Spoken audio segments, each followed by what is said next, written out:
Welcome one, welcome all, welcome to the launch day! Is everybody excited? You ready to hit the beaches? I should hope so. Now, that clock isn't right. No, we need to wait until we actually get to 2 hours left for the countdown. Alright, here we are. Welcome to the stream. Thanks, guys, for tuning in. We're on YouTube and Twitch. We did have some issues over the weekend with a little bit of buffering on the YouTube, but I think that might have been my internet, perhaps. So let me know if that happens again. I'm trying again at the 60 FPS, 1080p. We had no problems with that on Wednesday night or Thursday or Friday, but we're going to start that again today. So we are here today playing as the United States of America. Look at that. We got FDR right there. Dislikes Germany. That's his specialty, I guess, which is interesting. So we are going to be doing a slower stream today. It is going to be essentially sort of an explanatory stream. I assume there's a lot of people that are maybe not following the game to a huge degree, and they're only just getting involved now that there's a big launch going on. So we're going to do a sort of a slower walkthrough of what we're doing and why we're doing it, rather than the fast-paced, I got to keep everybody entertained with this from the last few days. So we actually got about 3 hours before the launch, but let's start by looking at our country here. It looks like we've got 36 divisions, 10 military factories, and a whopping 130 civilian factories. Of course, we don't have access to all of those. A whole bunch of them are inaccessible to us because of our laws. And we have some pretty nasty national spirits here. The Great Depression is hurting us a lot. It cuts our political power in half, and it increases the number of consumer goods factories we need to, civilian factories relegated to civilian goods by 30%. And our recruitable population is massively reduced. Look at this. We only have 100,000 people we can recruit right now. That's an incredibly low number. And we do have Home of the Free, which makes it harder for fascism or communism to push us in those directions, usually by the enemy players. Well, I should say always by enemy players, because the AI will never try to change your ideology. That is only strictly a player thing that goes on. I'm sure mods will come along that allow the AI to take control of that. So here I am player. All right, so with that, let's take a look at our laws and government as it exists. Obviously, we don't have any of these other staff or industry positions filled out yet. We'll get to those once we get enough power to actually build them. We're supposed to be getting 2 political power per day, but we have that Great Depression thing looming over us. So we also have undisturbed isolation. The people here just don't want to get involved in things going on in Europe or Asia. So our consumer goods factories take up 40% due to that. I think that means they actually take up a whole whopping 70% of our civilian factories. Yes, look at 98 of 100 civilian factories are unavailable because they're not part of the military infrastructure. They're part of the civilian infrastructure. So let's check out what we can do about that over time. So undisturbed isolation, we cannot replace it normally. Unless the world tension goes above 50%, we cannot change our law here. This is an abnormality. This is something that usually you don't have to deal with when you're fascist or communist. You can just change these laws whenever. You can change it to the much more powerful war economy. That one gives you huge bonuses, and much fewer of your consumer goods actually have to be involved there. But you can see that there are a lot of conditions attached to that. So we've also got free trade, which sends a huge chunk of our resources to the market, which could give us more civilian goods over time, because other people will pay us in civilian goods. It's an abstraction, just trying to take money as a resource out of the game, because it's just unnecessary. You get money from your civilian factories, or you get money from your resources that other people will pay you, and then you use that to get civilian factories. But why don't you just pay into civilian factories? You cut out that middle resource to make things less complicated, I believe is the idea. Now, we are able to replace free trade if we want to. Of course, it comes with that high political power cost of 150. And right now, the benefits that we have from factory output and research time are very good, and we probably can't even use all of our resources due to those other laws, so we don't need to get rid of that. We're also a disarmed nation, which is another reason that we have such a small recruitable population. We could increase these, but it looks like we have to get rid of that undisturbed isolation first. We can't really do anything until we get rid of that. So that's going to be our first priority. But we can't do that unless world tension goes up to 50%, or we're at war, or there may be a national focus that deals with that. So let's check out our national focus tree. Now, a lot of this is going to be locked behind certain things. Because we're a democracy, we can't just have undisputed perfect control over our country. So a lot of these are locked. So it looks like we've got reaffirm Monroe Doctrine gives us options in the North and South Americas, including, I believe, starting our own... Oh, can intervene in wars between American countries. Okay, so that one does. I assume that one of these might allow us to start our own faction as well. Although we might actually... Yeah, gains national spirit, U.S. protection, ideology drift. Okay, that's not what I was thinking. Somewhere in here we can create our own faction, but I'm just curious to find it. I have not studied this ahead of time, as you can tell. So, if you have any questions, by the way, chat, please feel free to ask them. I will do my best to answer. I've got about 40 to 50 hours in the game, 2 full games under my belt, essentially. So, issue war bonds. We have to be at war to do that, so we can ignore that entire tree for now. The WPA, the Wartime Something Act. Work Progress Administration. That's right, that's the New Deal.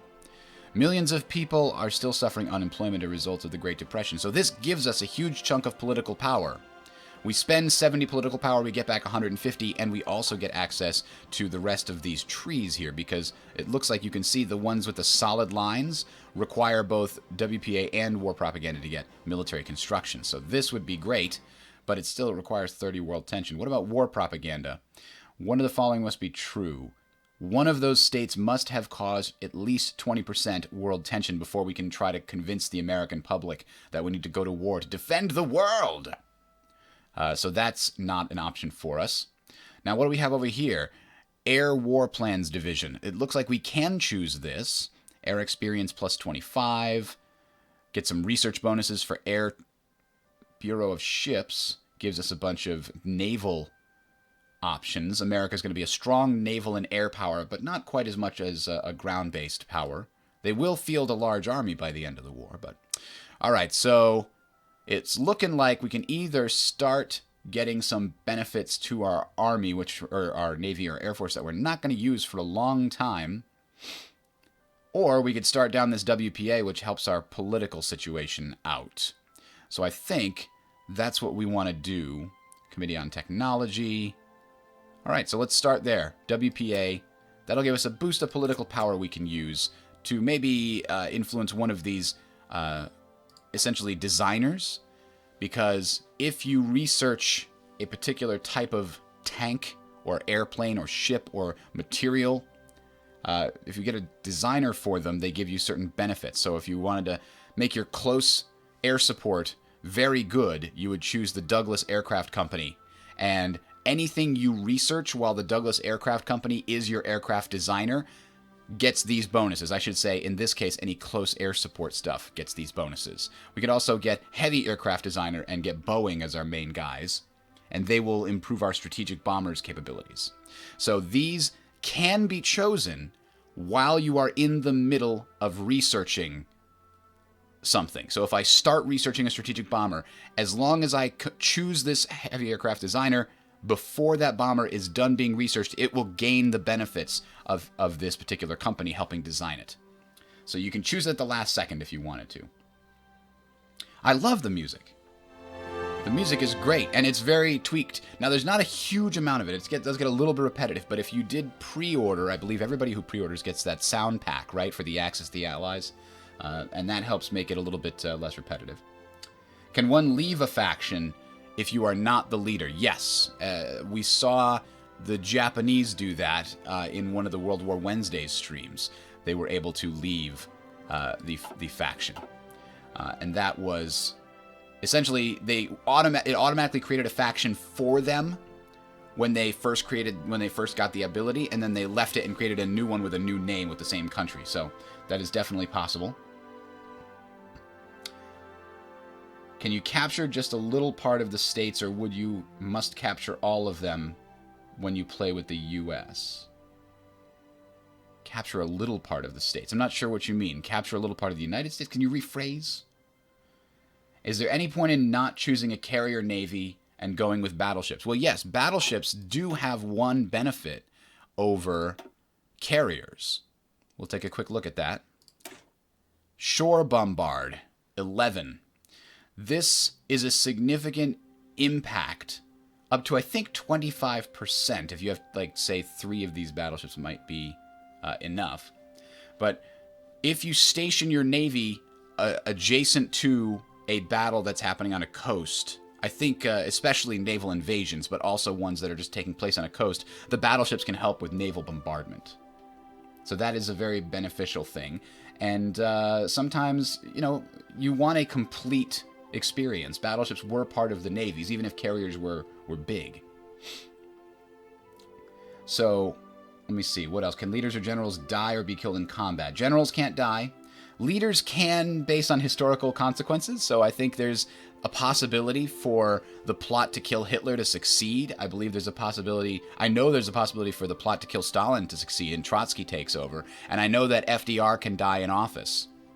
So they took some liberties from history there. Can you create wars between unusual nations? Oh, absolutely. You can do all kinds of crazy stuff if you want. Is it possible to capture a little bit of land in the world, or must you capture all of it? I see what you're saying now. So, if you go to war with a country, let's say we went to war with Canada, for example, you can see Canada has a 90% national unity. And the way that war typically works is we go to war with Canada. They will not capitulate, aka surrender, until 90% of their victory points have been lost. And by victory points, I mean their home victory points, not their overseas provinces and colonies, not their captured territory, but their home provinces, home states. So you can see the victory points, the big victory points, are the ones like this. The capital has 20. The next step down, the circles represent the major victory point areas. In this case, we got 20 here from Montreal. And then the little squares represent smaller numbers, like 3 or 5. For America, it's the same thing. You got Washington with 40, Philadelphia with 20, New York with 30, and then New England 1, 5. But they have a lot of these. But I found out yesterday that if you nuke America twice in Washington, they get pretty close to capitulating. I don't know if it's harsher for democracies or not, but that's all it takes. That's exactly what nukes do, by the way.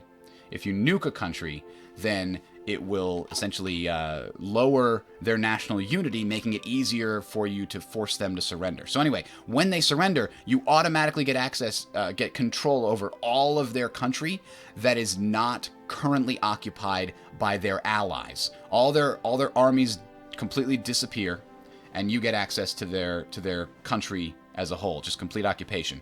Now, the question you were getting at is, do you have to conquer the world? No. But if the country you're at war with was part of a faction, and that faction still has major leaders left, then even though Canada surrendered, for example, if the UK hasn't surrendered and Canada is part of the allied faction that the UK starts with, then you have to occupy Canada or resistance will spring up. The UK, as the leading faction of the Allies, will essentially support resistance movements in Canada. So you have to occupy it with troops to prevent that resistance from damaging the factories and infrastructure there. And the UK, so Canada won't surrender, so you won't be able to annex any piece of Canada. You can just occupy it and use part of those resources. But there's always that problem of resistance. If you then knock out the faction leader and all the other major members of the faction, then you go to the peace table and you can annex things. That is essentially how the wars work. So if you can get into a war with someone who's not part of a faction, you're in a much better situation. You can annex them as soon as you get them to capitulate. The AI won't always do the exact same thing. Japan always attacked the US. Well, let's take a quick look at that. I meant to go back out to the menu to show you here. There is a scripted Pearl Harbor, which is interesting. It seems like a...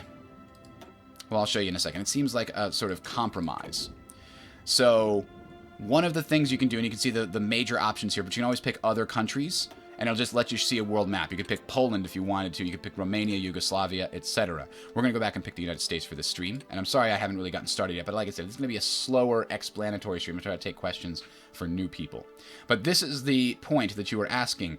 Is everything always going to be the same? I wish this pop-up would stop going away. There we go. Historical AI focuses.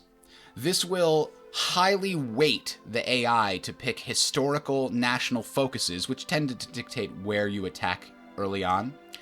And it will also highly weight them to make historical decisions when those decisions pop up. Like, for example, when Germany reoccupies the Rhineland, I believe both France and Britain get a special event saying Germany has broken the Versailles Treaty. Will you let this stand? Historically, both France and Britain went with a policy of appeasement where they did let the Germans do it. After all, it's just Germany walking in their own backyard. So the AI will almost always take that historical route when historical AI focuses is on. If historical AI focuses is not on, then that heavy weighting goes away, and the AI will use a dynamic situation where it will try to weight how good or bad those event choices are for it in that particular time. So hopefully that answers your question. I'm trying to get to everything. Can countries gain independence? I know. As far as I know, there's no way for them to gain independence in terms of, like, let's start a rebellion now that the UK is at war with Germany. But if Germany wins, they can liberate puppets. Or they could puppet them themselves, for example, at the peace table. So let's see. Can you play against other players? Absolutely you can play against other players. Up to like 32 people can play in multiplayer, which is insane for a strategy game. I'm so happy to hear that. Paradox says it's stable. So I'm very excited, especially because a lot of people have pointed out the AI is a little weaker than you'd want it to be, which is true of every single strategy game ever, by the way. Let's see. Scripted events like D-Day. Not scripted. No, the AI will make naval invasions where it thinks it has a good chance of winning. And it seems to do a much better job than Hearts of Iron 3 AI in terms of naval invasions. I've seen way more incursions. So basically, if you don't defend your coastline, they will navally invade and start pushing out and grabbing naval bases to supply themselves. What constitutes a major that can assume leadership of a faction? That's a good question, and I think it has to do with factory count, because over the course of my Germany game, Canada and Australia became major nations that I could not defeat the Allies without also forcing Canada and Australia to capitulate after I had already done so for the United Kingdom and the United States. So hopefully that answers that question. How fast does manpower grow? Very slowly. By the way, I'm going to turn historical AI focuses off because I really just want to see crazy stuff happen in this game. I've been playing with historical AI focuses for a long time. And I'm going to turn off the day-night cycle because that can be very annoying. But how fast does manpower grow? Very, very slowly, because you only get a fraction of your total manpower, and total manpower grows very slowly. But you can get access to more manpower by increasing your conscription laws. So we start by only having access to 1% divided by 2, because we actually have some horrible things locking us down, like the Great Depression, I think. Yeah, recruitable population is way lower. But if you go to scraping the barrel, you get access to 25% of your population at horrible cost. Your construction and factory outputs go way down because you're taking away all the factory workers and turning them into soldiers. So this is extremely hard to do, and you have to, as you can see, you have to pay 150 political power per step you go up this chain. And that is extremely harsh. Political power only comes in typically 1 per day, because you're usually researching a national focus. And the Americans get less than that until they shake off the Great Depression. I think it goes away at 1940, or there might be a national focus that does that. I'm still trying to catch up on some of the questions, but I do want to get going here, so hold on just a sec.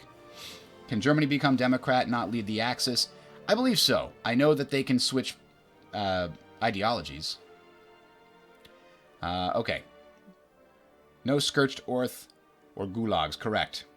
You can make the historical Soviet purges. That is part of their national focus tree. And you have to kind of choose which leaders get purged and which ones don't. All right, so let's choose that WPA national focus again we did before to get some political power. Now let's go and look through our research available. So the research tree, like most people probably have learned at this point, is limited by the date that the weapons in question were kind of historically utilized or started produced in major numbers. Wow, we don't even have access to motorized yet. So that is going to be my first research, because it's a 1936 research, so we have no penalty to the time. But the other ones I'm all going to be in industry. This whole chain here is all about increasing your factory output by increasing your gearing bonus or your production efficiency cap. So we're going to do that. You think it's the New Deal focus that gets rid of the Great Depression? Well, check that out in a second.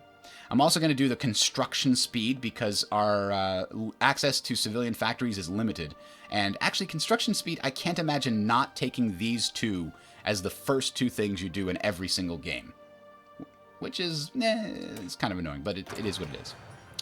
Can you focus on your Navy? Absolutely. Absolutely I can focus on the Navy, and I absolutely have to because I'm the Americans. We got big oceans between us and the major wars. Now, and then the last one I'm going to take is this one, which reduces your research time. So these three, construction, basic machine tools, and the research kind of compound on themselves. You want to always have these researched if they are available within the current year. So next, and I'm going down by the flags over here. These are all the things you should probably pause and take care of and then unpause. So we have free civilian factories, as you can see. And we have quite a lot, but access to only a few. It looks like we have access to about 32 factories, which is still actually quite a lot. I'm going to build a few more. And then I'm going to focus on building up civilian factories. And I'm holding down Shift while I click so that it fills the entire state. You can see it's adding 3 to here to increase it to max. I can also single click and go all the way up at the same time. So this is where I'm going to start. And I'll come back to this later. A lot of other options here, including building up your air bases, radar installations, anti-air, fortresses, and naval bases, but I don't think we'll need to worry about this yet. Hello, the Man-Emperor of Mankind. So if we get invaded by aliens, you are going to be our spokesperson? Is that it? Sub-focus for the naval game. Oh, I see. Sub-focus. Ah. Well, I can definitely take advantage of that against Japan, as was historically done. Are the units the same stats-wise? Yes.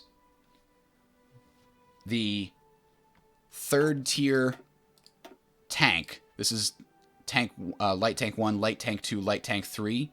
So this light tank 1 is going to be the same as a Panzer 1. This light tank 2 is going to be the same as a Panzer 2. But you can tweak them when they come off the production line to maximize the thing that you want most. And you can also take advantage of those design companies that will change the capabilities depending upon the design companies that you have access to. So that can be beneficial. So we did just set all of our civilian factories are now constructing things. You can see there's 15 of 15 factories here, 15 of 15 factories here, but only 2 of 15 factories here. So we'll go on to our military factories, yes. Now, infantry equipment, very important. We're going to want to build a bunch of that, but we have so few military factories, it's really hard to prioritize at this point. And you can see one of the nice features of this is it tells you how much equipment you need, and it'll also tell you how long you have in order to fill that need if we go to the logistics tab. You can hover over infantry equipment and it says, let's see, it'll take 99 days at our current production level, whereas towed artillery will take 40 days. So we'll keep putting a few factories on infantry equipment so we get that soon. And let's see, support equipment is 29 days. So yeah, we want infantry equipment to get at least 1 more factory, maybe 2. Interestingly enough, the production efficiency isn't going down. Oh, because there are starting factories, perhaps? And what else do we want? An interwar carrier fighter. I don't think I want any of those. No, thank you. We'll put a little bit more on towed artillery, but we can also maybe... Great War Tank? No. Wow, we don't have access to a lot of options here. We have Close Air Support 1, Naval Bomber 1, Interwar Strategic Bomber type, Tactical Bomber actually, and Transport Planes. Well, the good news is that Transport Planes are good throughout the war. They never upgrade. So why don't we start producing some Transport Planes, because we will need them for our paratroopers. And I'll put another factory on towed artillery. Now, where do I want the next factories to go? I'll get back to some questions in chat in a second. If I put the... Now, to avoid having to come back here, I've got exactly 10 of 10 assigned. But if one of these other military factories completes, it'll pop up and say, hey, guess what, Bridger? You've got a brand new factory you got to deal with. So you can actually put these little ghost factories there. even though I don't have access to factories right now, it will fill in these slots from top to bottom as they come online. So this way I don't have to come back to this panel very often. I can queue them up, essentially. But I also have these dockyards that I have to deal with. And interestingly enough, we have submarine 2s. I'm going to leave that on 1 for... let's leave it on infinite for now. We have submarine 2s, but not destroyer 2s. Our submarines and our light cruisers are more advanced. And so are our carriers. That's interesting. Each nation has a sort of different starting technological advantage. So this destroyer is already most of the way towards being completed, so I'm going to let it complete once. The subs I'm going to let build to infinity, but then I'm going to build a... what was the light cruiser 2? We're going to need a lot of light cruisers. So let's do that. And let's do this. Those are the only advanced designs that we have. So when this is completed, because I have it set to 1 instead of infinity, all these dockyards will be freed up and they'll drop down and become usable to these here. Now the other thing that we definitely, absolutely need are convoys. We're going to need a lot of convoys. Liberty ships need to start happening. So let's see if we can't get a little priority on these. Let's take some away from that destroyer class and put it onto the Liberty ships. There we go. So now we're getting some good production on that. The download was very quick. If I recall correctly, it was about... it was less than a gigabyte. I think it was like 800 or 900 megs. So it should be fairly quick. Does the USSR AI attack Poland together with Germany? No. The way that that works is after Poland capitulates to Germany, they just give Eastern Poland to the Soviet Union. Which is kind of historical, because the Soviet Union waited and was preparing to attack still when Poland capitulated to Germany. Like, they had barely crossed the border at all, because Germany just did it so fast. So that is how that is set up to work for the Molotov-Ribbentrop Pact. Can we see where the US VPs are complicated? Yes. So we've got about 2.5 hours left still before the game is released. Yeah, when there's 2 hours to go, I'll put out the countdown clock. I'm not going to make them fascist. I'm going to actually stay democratic in this game and see how that works. All right, so let's take a look right at the Americans' concentration of victory points. You can see Washington, Philadelphia, New York is one, even if you can't see it because there's a guy in the way. Then you have Hartford, I guess. Oh, Providence, okay. That's a weird place for Providence to be. It should be over here, but okay. Boston. And I know that you get a tiny one in Maine, a bunch of small ones along the East Coast. We got Virginia there, South Carolina, down at the tip here of Florida. New Orleans looks like it has one. A bunch of smaller ones spread out here. I believe the next big one to the west here is Chicago and Detroit. There they are. And, of course, you're not going to find much in Montana.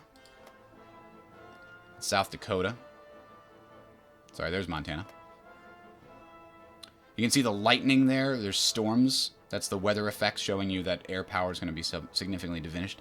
We have San Francisco. We have Los Angeles. Huh. San Diego's a tiny little dot there. And, yeah, that's where the majority of their victory points are found. I assume... where's Hawaii? It's much lower. Hawaii does not appear to have any... oh, yeah, Honolulu right there. It's a victory point.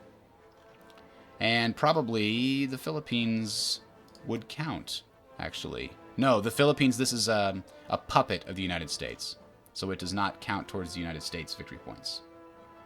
Okay, so let's get started. It's telling us a few more things. Low manpower. Yeah, I know. I get it. I can't do anything about that. And insufficient resources. Rubber specifically is needed in order for us to produce something here. Let's see what it is. What's taking our rubber? Oh, transport planes require rubber. Our first transport plane rolls off the assembly line in 1.22 years.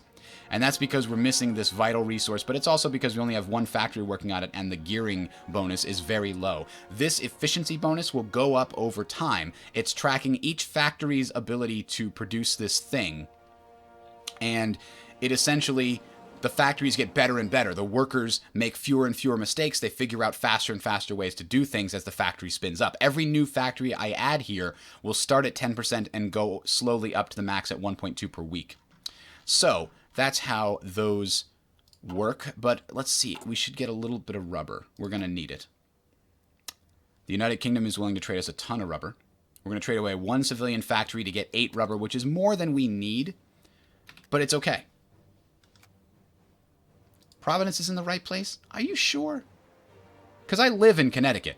Connecticut stops right here, and Providence, Rhode Island is here.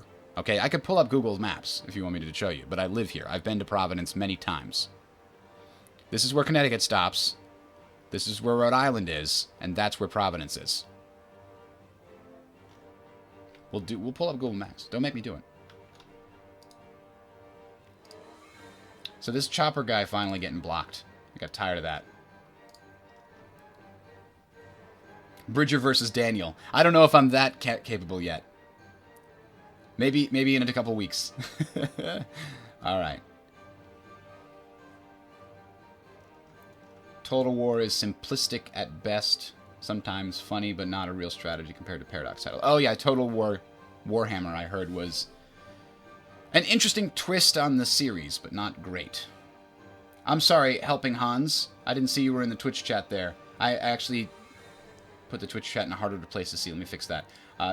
So, yes, the other chat I have going on is the YouTube chat, which is actually a higher quality stream. If you guys want to check that out, I'll give you a link right now.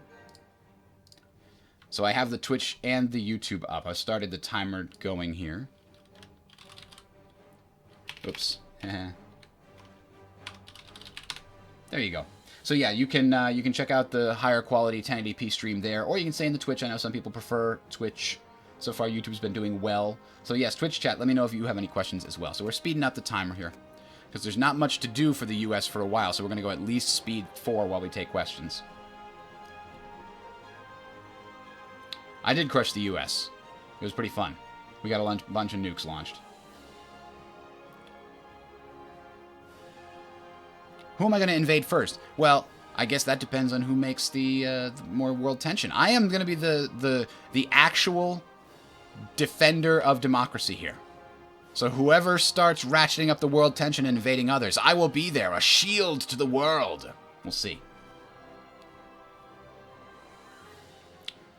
Caleb, try turning down the quality. YouTube automatically transcodes it into lower quality streams.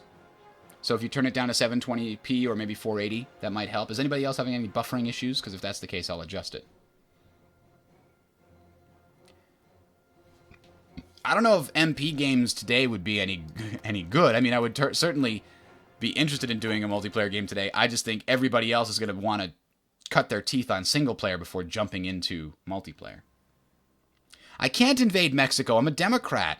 We're democratic. We can't invade things. We can't justify war goal. And we need 200% world tension, which is impossible. We can only declare war against nations that have pushed the world tension really high. Okay, thank you, Manthian. Is there not a preload? No, but it's only about 800 or 900 megabytes, so it's not huge. And I don't know the exact. I think there's some kind of policy thing with Steam. When you preload your game, you have to agree to certain terms, and Paradox didn't like them for whatever reason. I'm not exactly sure. Yeah, I mean, let's take a look at that. No, there's not a limit. You could start as Luxembourg. I do not recommend it. They have like 4 factory slots total. Oh no! So let's see here. The remilitarization of the Rhineland. Of course, this was the historical demilitarized zone after World War I. And it looks like, yeah, France and Britain has so far been muted. It's no more than Germans walking in their own backyard. And we finished our WPA. That's good. Now we get to choose a new option here. But you can see, prepare intervention are the 5 different ways that the U.S. can choose to go to war if they stay as a democracy, essentially. I'm sorry, 4 different ways it looks like. War Plan Black and this whole tree goes against Germany. So war plan black is essentially if Germany has caused more than 30% world tension, and our ruling party is not fascist, then we can start going down the track of declaring war with Germany, which I believe happens here. The fascist menace. Excuse me. And it requires destroyers for bases and limited intervention. So you have to go down this tree as well to get any of these options to go to war against people. This is the crusade against communism, which goes to war against the Soviet Union, war plan white, which is interesting because war plan red is strike at the United Kingdom. These are backwards, I think. I mean, anti-imperialism is correct, and embargo the empire is correct. But I feel like the symbols here are backwards, right? Doesn't that look more like that's an eagle? That's the freedom one. That's where you're going up against the empire of the United Kingdom. And this one, is, of course, looks a lot more like going up against the USSR. So that's interesting. Unless... yeah, anti-imperialism cannot work if current ruling party is communist. I don't know. I feel like there's some weird backwards thing here. Unholy alliance. Oh, trade relations with German Reich. We get an unholy alliance with Germany. So war plan white is when we help Germany go to war and we go to war with the United States. Anti-imperialism is when we... oh, okay, we make a pact with the Soviet Union. Now I'm reading it correctly. So the fascist menace is when we make a pact with, the UK and say, let's go deal with Germany. This is when we make a pact, unholy alliance with Germany against communism. This is when we make an unholy alliance pact sort of against the United Kingdom, but we do it with the Soviet Union. And the only way you can go down this track is if the current ruling party is communist. Now I see. So this one is you have to be fascist by the time you get down here. And it looks like the first one... so you must have to change your own political party. Because none of these things help you change your political party towards fascism, it looks like. Oops, I need to unpause this. I'm thinking that the whole game's going. Oh, but we need to choose one of these, huh? You can see which ones are available for choosing based on this colored background. You can see the brown ones are not available. So we could get bonuses for support, artillery, and support technology. Electronics and support technology. Now, there's a good one. Because that would help us research things faster. And we can't get down to Scientist Haven until war starts. And we can't get down to Research Slot until the Giant Wakes, which can't happen until World Tension. So that's unfortunate that we can't get any more research slots going. But we could pick one of these. We could reaffirm the Monroe Doctrine. Increases trade option with all American nations. Then we can gain these sphere bonuses, which make all of the Americas... oh, it also gives us political power. This is a good one to go down now. Lots of political power. That'll help us a lot.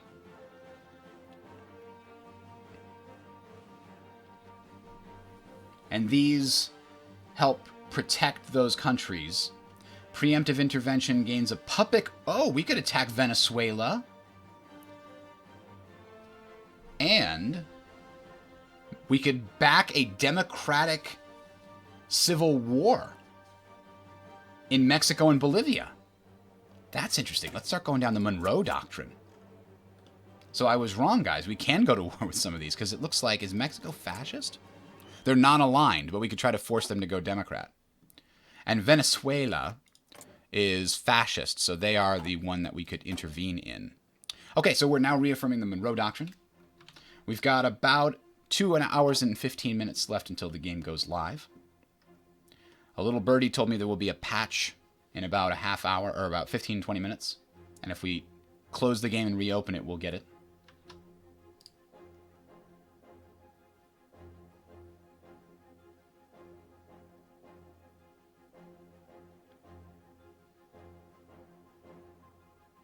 Let's see. Still looking for questions over here.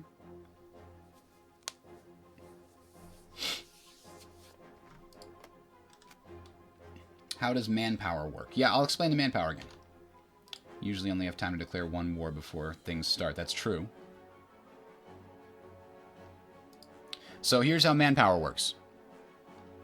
your states that you control all have a manpower value in them, which is based roughly on the historical value, of course. And then you can only... Oh, you know what? I forgot we have political power spend. Let's see. What do we do with this? Well, we could get a political advisor, silent workhorse, that increases our political power gain. That would pay itself off in about 3 years. And since we're currently making 0 political power, that seems like an interesting option. Other options. War Industrialist will help us build military factories faster. And since we do have a lot of factory slots, that might not be the worst idea. Monthly opinion of other nations, I believe. So that's an option.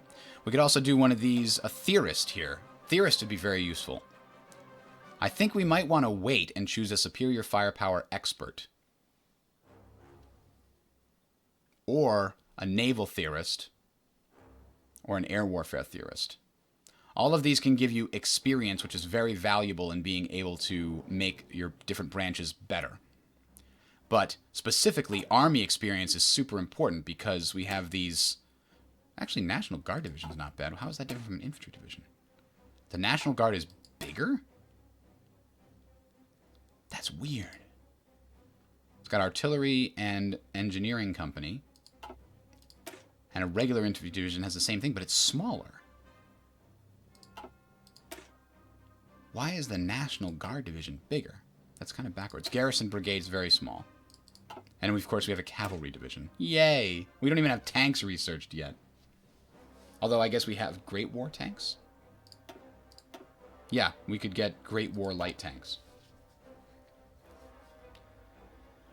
I think that it may say it requires 4 gigs, and it may actually expand to 2 gigs, but the actual download's only about 800 or 900 megabytes, if I understand it correct.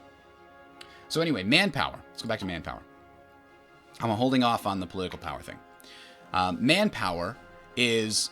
You have this total manpower that you have in your home territories, and you can only recruit a certain percentage of that. At the beginning, the U.S. starts very, very weak, disarmed nation, recruitable population 1%. But then we can go to volunteer only, which increases it to 1.5. We can go to limited conscription, which increases it to 2.5, or extensive, which increases it to 5%. But you can see once we start to getting to extensive, there are penalties for going beyond this. Your training time goes up because you're taking people who are not quite as fit. They take longer to get into shape. Then service by requirement requires, it's got a little whip there. You must serve. Factory output starts going down because you're pulling able-bodied people out of factories. All adults serve. And now your factory output is going way down, and you're pulling more and more of your population. As a general rule, every single time this happens, you double the previous number, if you notice, except when you go to scraping the barrel, which is really bad. All right, so one of the things I really like about this is you can see that I didn't pause the game when this research was finished, and I wasn't terribly concerned about getting over there super quick. Oh my god, I'm not researching something. But it's okay. Because you can see here, the progress bar stores certain up to 30 days of research after the research has been completed, so that you don't feel pressured to, oh my god, I have to go pause the game and choose now. Super, super useful in multiplayer games. So now it'll take 203 days, but I have a days saved minus 19, minus 20. So it says, hey, this is how far it is, but you've saved these days, and you're good. You've banked those research days. So in particular, we have an extra hard problem because our recruitable population is reduced by a further 50% by the Great Depression. So things are awful, is what it comes down to. Yeah, I believe I got the Field Marshal promotion. Not sure. Actually, I think I got not the Field Marshal one, but the one under it, the Colonel one, because I don't think I got the 2 expansions for free as far as I can tell. I didn't see anything about that. Wait, who's this Badger? And why is he streaming Hearts of Iron with a similar name to me? That's not cool. This is the press release copy, yeah. That's correct. There are the 3 different packages. In general, you get a bunch of free stuff, even if you just pre-order any of them, which I think is still active right now all the way up until release. I think you get a music pack, and some other things. You'll also get the free Poland DLC, the Poland focuses. And then if you order the Kernel Edition, you get a bunch of custom tank skins, models that you'll see on the map. It's cosmetic only. And then if you order the Field Marshal Edition, you will get all of the above, plus you'll get access to the first 2 expansions and all cosmetic-related content to those expansions. So that's the major differences. Is there a manual? There is a wiki that is very well done so far. It's not 100% complete, but it is getting there. So let's start researching some much better airplanes, shall we?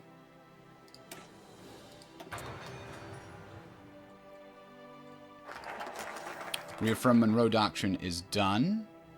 So our trade is increased with all of those guys. Caribbean Sphere gives us more political power.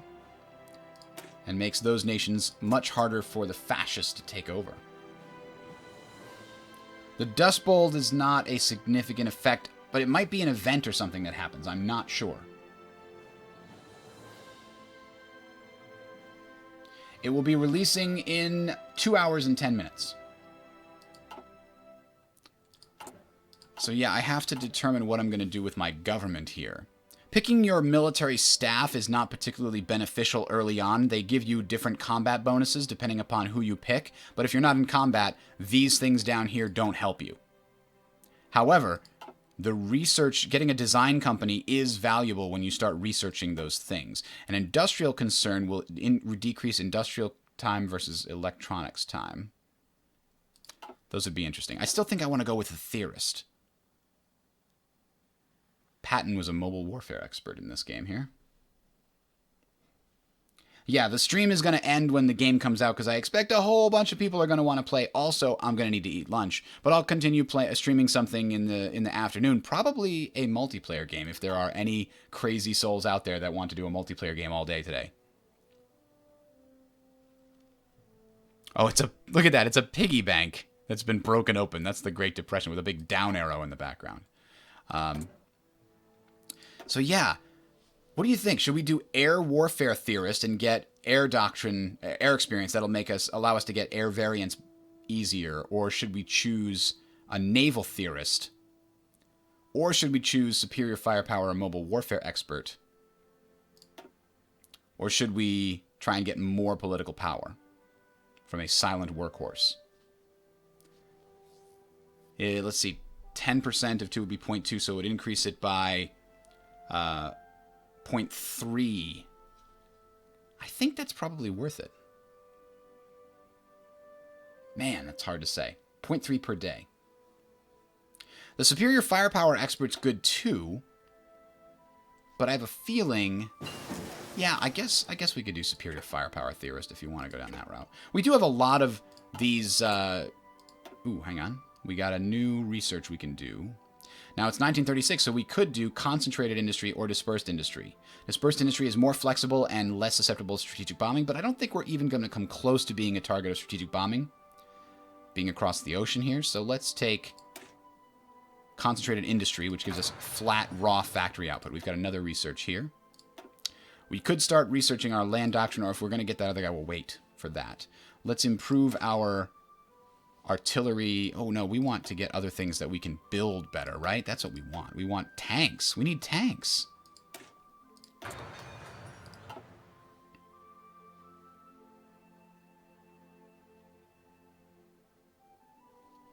Yeah, historical options, the historical focus is not on, so I have no idea what's going to happen.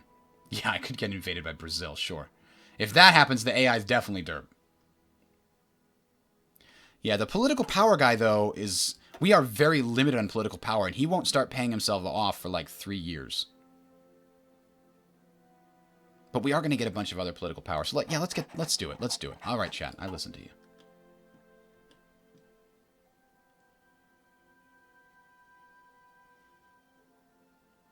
I did actually put some nuke... I nuked the U.S. as Germany about 3 or 4 times, and then I nuked Canada, and then I nuked Australia. Or no, I wanted to nuke Australia, didn't get the nuke to actually do it. Oh no, I finally did at the end, I believe. All right, Caribbean Sphere. So now all those nations... Who is it? It's Cuba, Haiti, and the Dominican Republic. All now are... And Dominican Republic is actually getting daily democracy support. Interesting. Let's keep going down these trees and get some political power, because the other ones still can't do much except do some research bonuses. Heavy tanks would be interesting. Is there coal in Scranton, PA? Well, there's no coal listed in the game. Everybody's got access to coal, so there's no reason to make it a resource. The resources are oil, aluminum, rubber, tungsten, steel, and chromium. Chromium, I believe, is used for heavy tanks, advanced tank designs. Aluminum, mostly for airplanes. Tungsten is used for anything with big guns. It's a very heavy metal, and it was used as shells, if I'm not mistaken. So artillery and heavy anti-tank weaponry, and even heavier tanks with bigger guns, all use tungsten. Rubber is used for motorized, mechanized, as well as air units, mostly. So if you're making a lot of air units, you need a lot of rubber. So we gain another 150 political power we can now spend on a theorist if we want.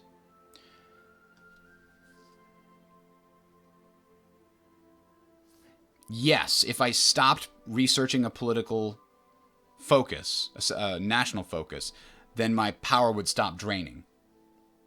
It doesn't... So, yes, right now I'm researching this Central America focus, or exploring it, however you want to say it, and that is draining my incoming political power. So I gain 2 per day, -1 for the Great Depression, -1 for this Central America focus that I'm currently researching, and then plus 0.3 per day from the Robert Taft guy. And all focuses cost that 1 political power per day. The 11th Olympic Games. Who won this time? The Germans spent lavishly on the event.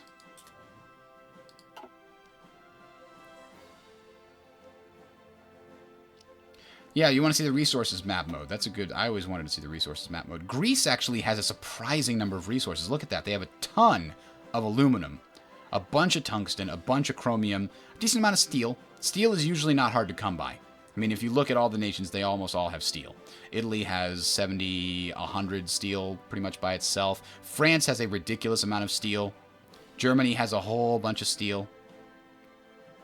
So steel has never really been an issue as far as I can tell, but it might be a limiting factor for smaller nations that don't have it. Apparently, Turkey is the chromium capital of the world at this point. And by the way, Portugal is the tungsten capital of the world. I think they have like 50% of the world's tungsten or something if you look at the spreadsheets. And then if you're looking for oil, you can find a decent chunk of it here in Iran, as well as a little bit in Saudi Arabia, a bunch in Iraq. But the vast majority of it comes from the Caucasus, 126, 26, 18. And it comes from the good old US of A. Look at that, 580 in Texas alone. Oklahoma has another 100. Louisiana has 66. The Spanish Civil War has broken out. Now, I do not believe that as the US we can send volunteers to Spain. We could, let's see, volunteers are not allowed because we need world tension to be at 70% in order to do it because of our undisturbed isolation and our democratic nature. So we will simply have to watch as the fascist and the communists send support to Spain. It's like a little pre-war. France and Britain announced an alliance. I believe that means, yes, France has joined the Allies. We're going to continue now.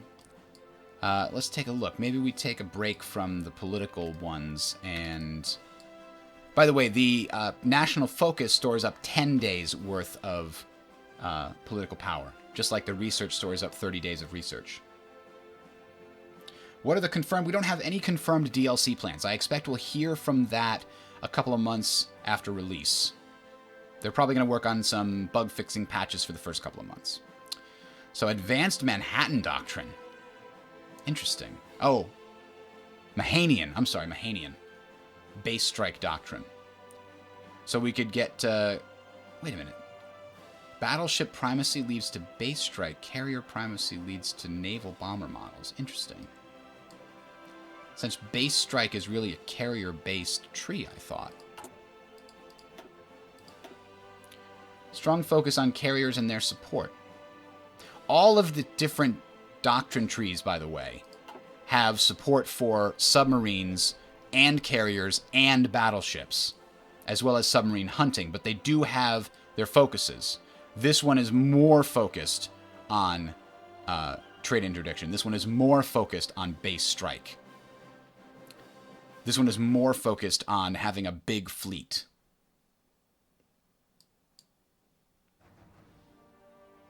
Increases your port strikes, damn. So yeah, I'm still having to decide here.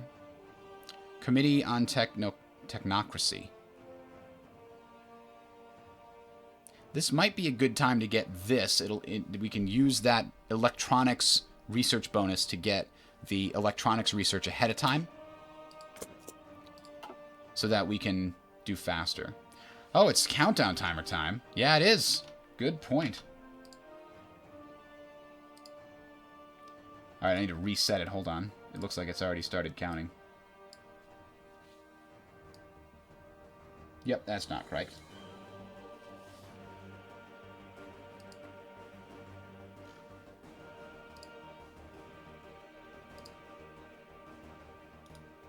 Nope, still not correct. This is the first time I've used this standby.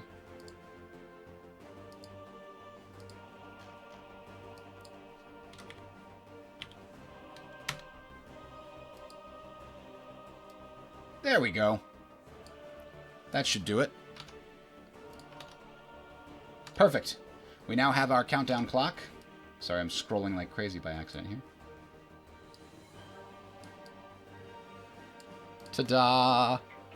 Alright, unpause this. We do have enough for our theorist, actually. Let's pause for a second. Get our superior firepower expert. It makes superior fire doctrine cheaper, and it speeds up our things. You can't download it yet. It's not available.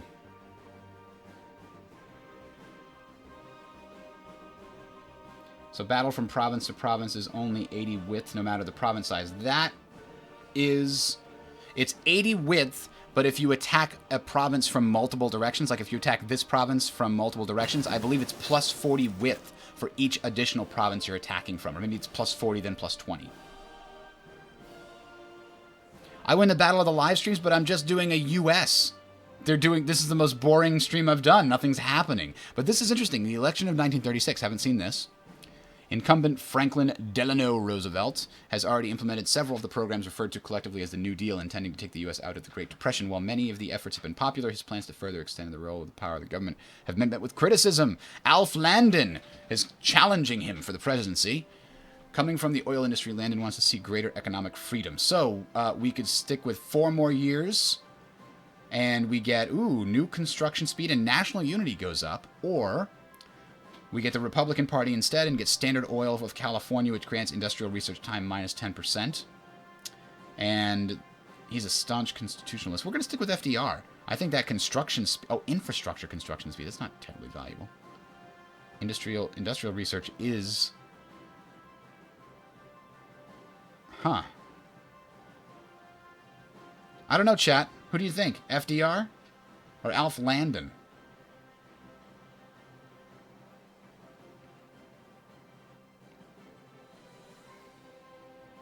FDR infrastructure construction. How much infrastructure do we need to construct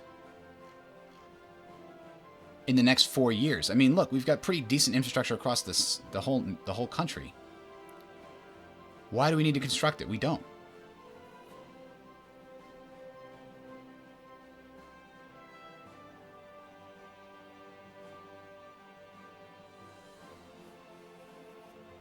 I'm seeing FDR the most. We'll stick with FDR. The votes are in. FDR wins.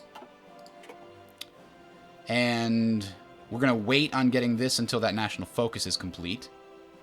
Meanwhile, we did just get a plane there.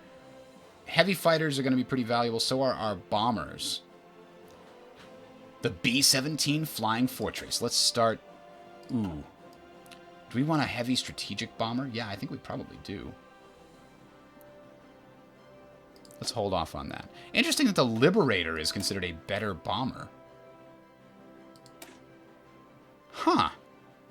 I guess they had to put something somewhere.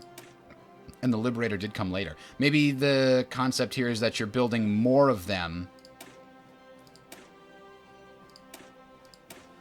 And they're able to do more... I don't know. Their range had to have been smaller than the Flying Fortress, right? I could be wrong.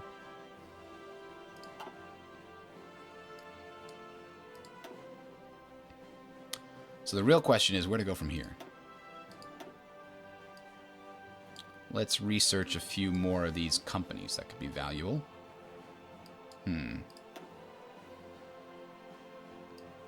Let's unlock the paratroopers so that we can start training them if we want. And the Marines. Or industrial options. Not yet. We could start doing our... Now that we have the superior firepower doctrine guy, we could start going down that tree. Omar Bradley's helping us out here. Yeah, let's do that. The doctrines are mutually exclusive. I can't choose anything in mobile warfare that if I have superior firepower. For comparing two different technologies here, you mean like this? You hold down Shift when selecting something, it opens it in a new window. And in fact, can you do 3? You can. Although we probably shouldn't compare a bomber to 2 fighters. It's weird. I saw Daniel do that. I knew it was possible, and I just experimented with buttons until I found it. Although, to be fair, that button didn't work in the first press release version I've got. So streamers might have tried it, and it didn't work. But then I wound up trying it later, and it just did.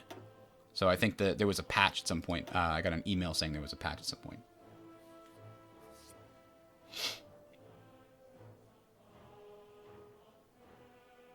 Maxing out the industrial base before war is a good idea, but the YouTube was heavily in favor of FDR, so I'm sorry. What tanks do the Americans have? They've got these tanks here. It's the same tech tree for all the nations, but they are, of course, flavored for the particular country. Interesting, so we don't get... So T-20. That must have been a variant of the Sherman. Because it looks a lot like it. No, it's actually quite different. I've actually never heard of the Patton. That must have been like a theorized version. I've heard of the Pershing. They have Pershings in Company of Heroes. You can modify an existing variant. So I could create what is essentially a Sherman 76mm version if I wanted to. If you attack from one province, the battle is 80 width. If you attack from a second province, it goes up to 120. If you attack from a third province, I think it goes to 140. It's like diminishing returns for coming in from multiple provinces, but you can fit more and more people, I believe. The game is not available now, Bulgarian Pie, I'm sorry. Oh, the Patton was in the Korean War. But that's, yeah, it's not, if it wasn't in World War II, it would make sense that it's the last tank that you can research in 1945. So it would make sense that it never got any play. I keep forgetting to unpause it here.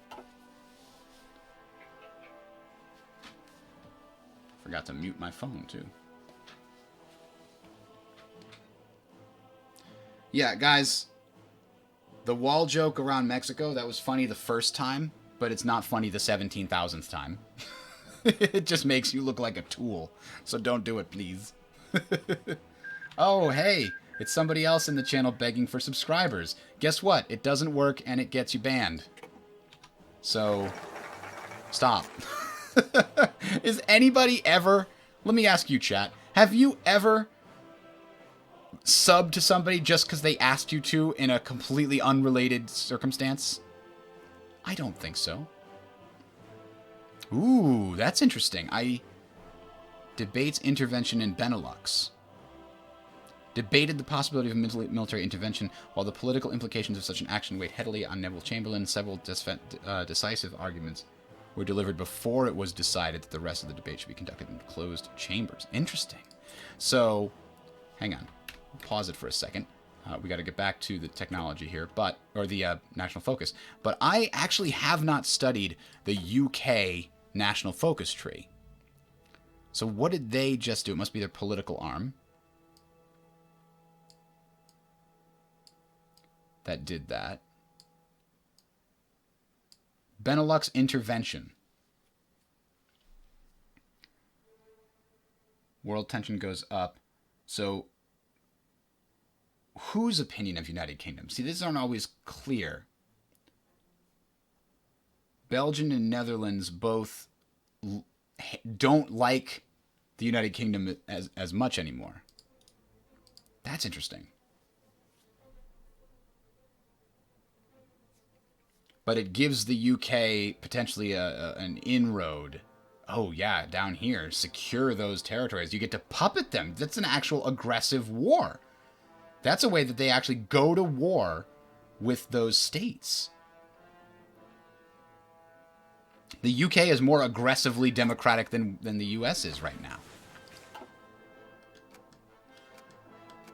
That's my plan. Yeah, I want to stick with the democracy and defend. I'm the shield of the world against these awful oppressors. But the reason the UK is choosing those focuses is because we're not on historical focus AI anymore.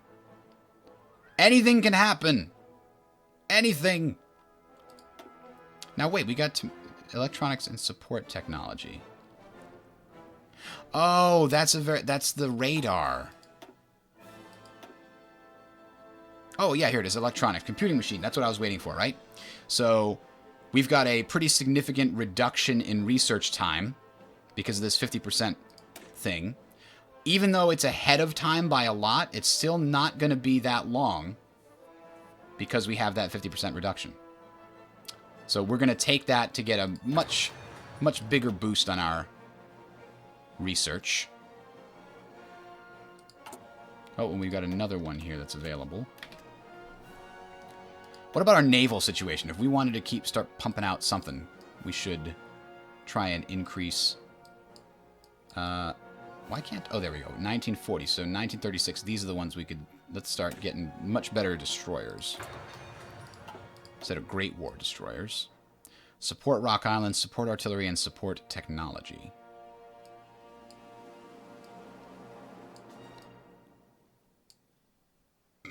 Let's see. Production costs of ships go down. Production costs of planes go down. I'm not going to be producing those in great numbers. So let's go back to this reaffirm Monroe Doctrine. And we'll try to push Mexico towards our way of thinking. Let's see. What Pax Americana requires all of those. Peace of America.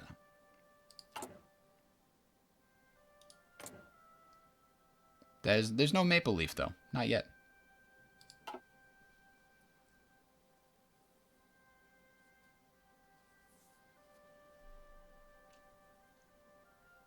I'm probably going to wind up attacking Venezuela first. It appears to be one of the options for democratic U.S. because Venezuela is fascist.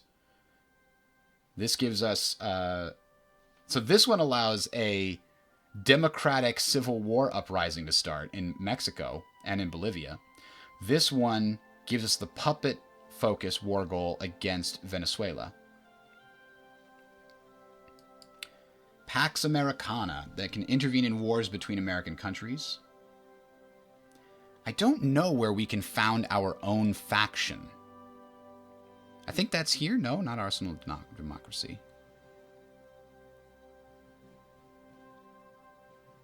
These each appear to be... Or you know what? Maybe we already can. Can create factions. From the beginning of the game, we can create factions. So we got that New Deal. National unity is up. I thought usually, though, that you get the... Oh, yeah, here it is. Home of the Free gives us the power to create factions. I'm sorry, I forgot. So, yeah, we could, for example, get in a faction with Cuba. Create faction. They don't like us very much, though.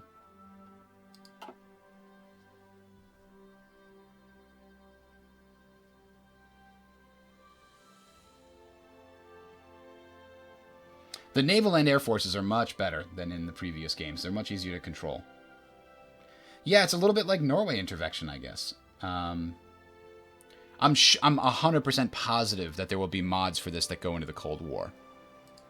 Oh, interesting. The United Kingdom owns Bermuda. Bases for ships gives the U.S. control of Bermuda, I think. later. You can see the Spanish Civil War is continuing to... Oh, look at that. A bunch of nationalists are caught behind enemy lines in a pocket. That bodes well for Republican Spain. Usually, nationalist Spain has the edge, because Italy and Germany both send volunteers to nationalist Spain, and sometimes Japan, but usually only the USSR sends volunteers to Republican Spain.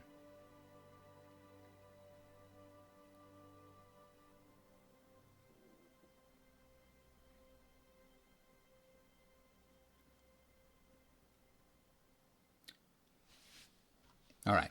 Just catching up on the chat here. Sorry if I go silent for a second. That's usually what that means. So, what do we have for armies? We haven't actually really looked at that. The Big Red 1 division is our regulars. Good old Big Red 1. All right, so...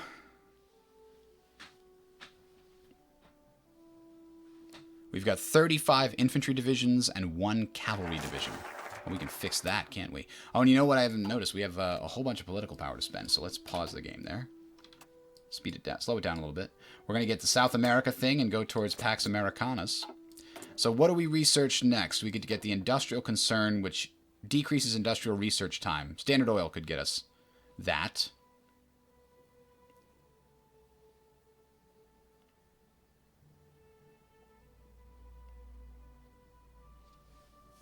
How's the construction going on the factories? Good question.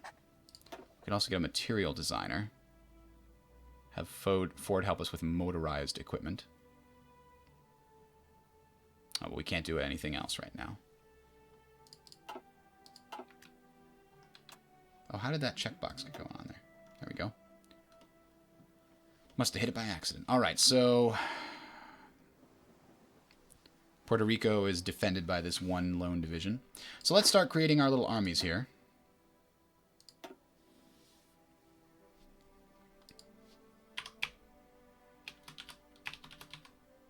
Actually,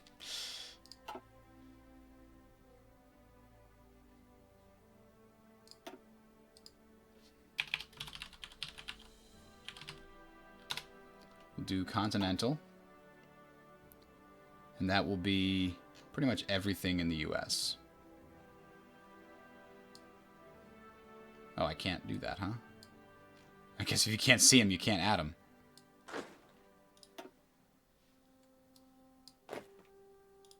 There we go. So this 90 is actually ships. We have a pretty big ship set up here.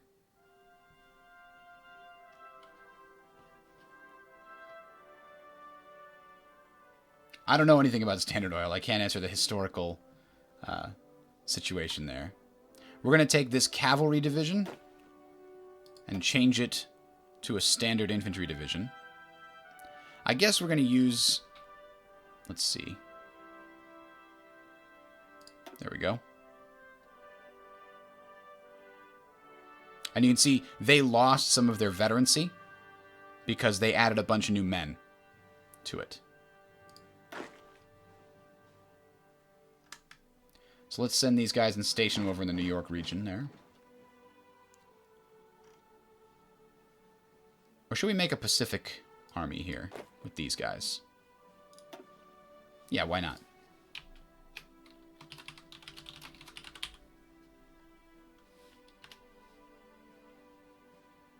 And maybe instead of this being continental, we'll do this. We'll do West Coast, East Coast. No, you know what? I like it just being... because we're not going to do a huge amount of fighting. So let's stay continental.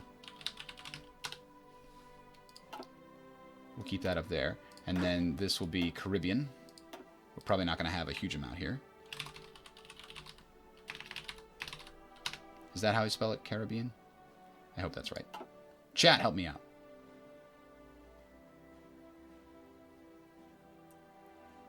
I am building a ton of factories. Almost all the civilian factories are done, and now we're starting to produce the military factories there. You can see I've maxed out these slots here a little bit. Actually, not all the way anymore, because we got some bonuses that gave us more slots. All right, so we got that one guy down in the Caribbean there. We got the Pacific Army, which is going to stay stationed in San Francisco. We've got the Atlantic Army. It's going to be stationed over here. I haven't given them commanders yet because I don't know what I want to do with that. And let's see, who are we missing? The Army Overview, by the way. Yeah, I'll show you research in a second. The Army Overview is very nice. It shows you how many of each type of division you have, but I wish I could select them all by type. Enter part of a unit named division type theater state. Oh, division type. That's interesting. So I guess you can kind of filter it that way. It'll also show you details, like we have 345,000 men in the field. So there we go. I have found the units that are not currently in an army. So we've got... Do we have resources coming from here? No. There's no resources up here, but are there factories? There are 2 unlocked slots in all of Alaska. I don't think we need a garrison up here, honestly, Guy. I don't think it's necessary. What is that? Attu Island. That seems like it would be a very valuable base, however. So I'm going to have this guy and this guy both be in their own little...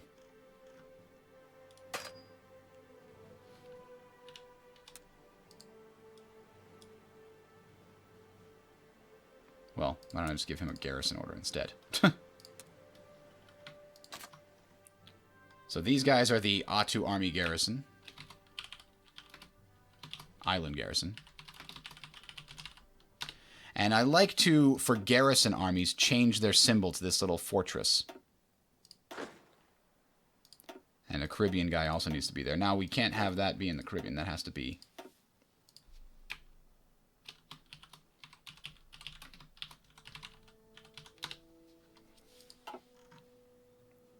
There we go. All right, check you later. Okrilat? Sorry, Link Eagle, I missed something there, didn't I? It's going pretty quick. I keep missing stuff. How do rockets work? I'll show you a little bit about the rockets in a second if I can. We'll do research first. Somebody asked for that. 2 B's and not 2 R's. You might very well be right. That does look better in my eyes here. Thank you. Let's give that a shot. Is that right, chat? Alright,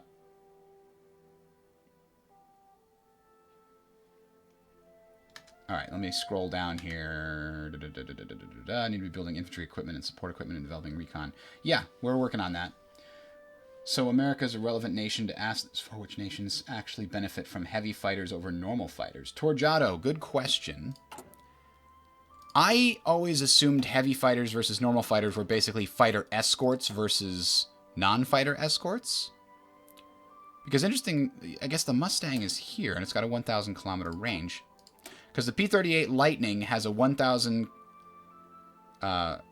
kilometer range, and the Warhawk only has 700.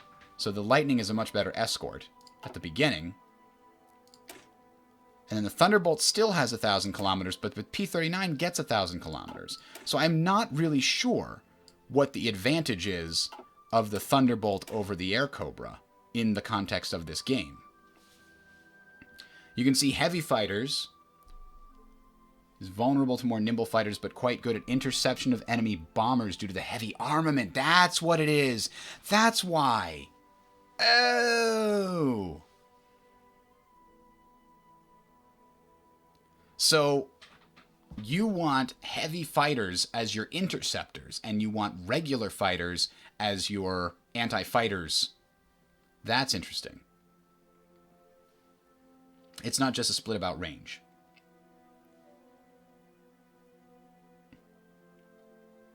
What's more important for the U.S. industry research? Oh, God, I have no idea. But I'm going to research the Lightning now, I think. Although, no, I did want to get some marine possibility going on here. So, as far as somebody wanted to explain the research, you have 4 things that you can research simultaneously. You can research upgrades to your infantry types, including Marines, Mountains, and paratroopers down here, motorized, mechanized, etc., and just general improvements to your infantry. Like this improves all infantry that you create, except mechanized. That's benefiting down here. And these lines all increase mechanized and infantry capabilities. And then you have your support companies. And I've got a boost for these, so we could research recon earlier than normal, but we probably don't need to. And radio helps us get signal companies, which gives us initiative. The quicker it can reinforce into battle, and the quicker it gets planning done, which is kind of valuable. And I believe the initiative also gives you a better chance at countering your opponent's tactics. So these are all good, but they're ways off, so we can wait on those. Tanks, let's upgrade to the Stuart before we even start building any tanks. Doesn't make any sense to start building M2 light tanks. Oh, I already started a research, didn't I? Yes, you can only research 4 things at a time at the moment. There are upgrades. You can get extra slots here. The US, by the way, is the only one that can get 2 extra research slots. I'm sorry, a total of 6 is the thing. Everybody else can get a total of 5. The US is the only one that can get a total of 6.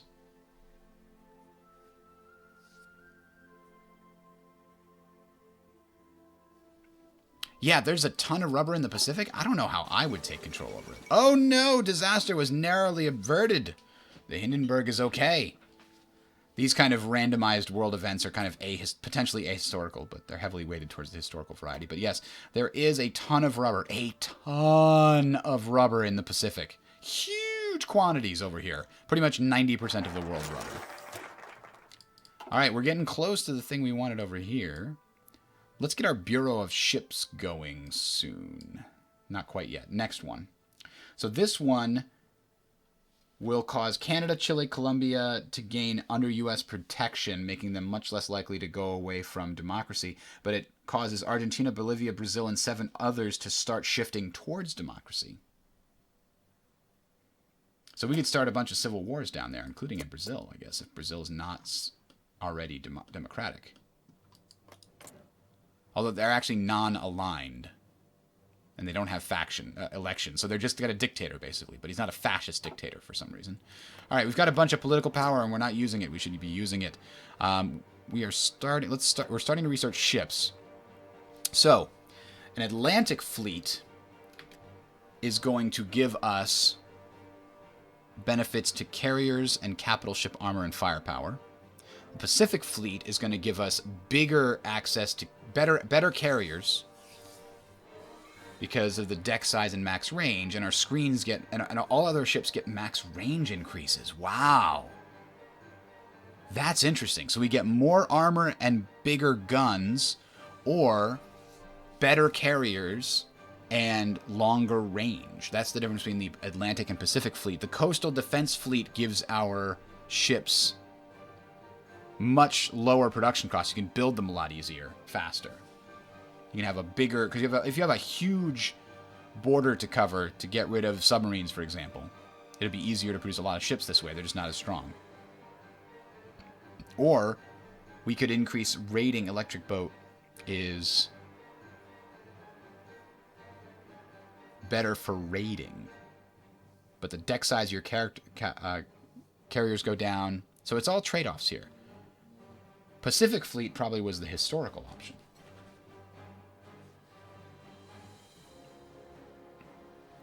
Atlantic fleet is interesting too.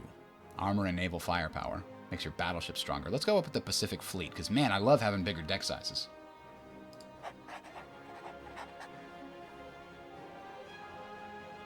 I didn't finish my army organization, did I? I'm still working on that. Alright, unpause. So I got the Attu Island guy. We have to find the rest of the guys who are unassigned. Wake Island Garrison. Excellent. We want to definitely keep him there, Wake Island being very important to us. Soviet withdrawal.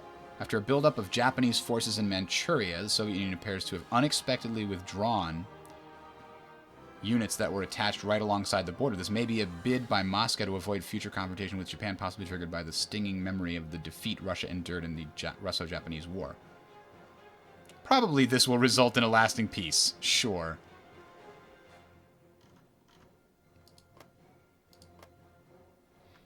Alright, anyway, where was I? Wake Island. Wake Island here? That's Midway Island, also very important.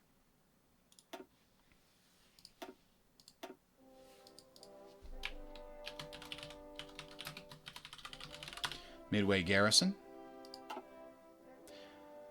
Huh. Or I could put all of these guys under a single leader, and he would benefit all of them. That's probably a better option, actually.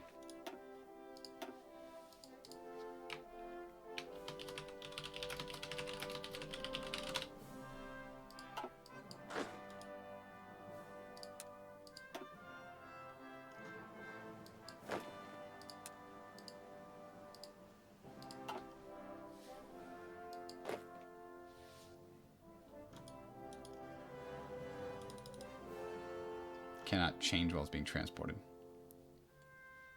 You know, I think I want to cancel their orders and just manually choose how many I'm going to have defending each island. I think that's better, right? There's not terrible many islands to choose from. But anyway, he's going there. Let's split off one of them. Oh, and these are the garrison brigades, huh? This one's called Alaska Defense Command, but we're going to send him over here, actually. So 2 on Attu Island, 1 stronger infantry division defending Midway.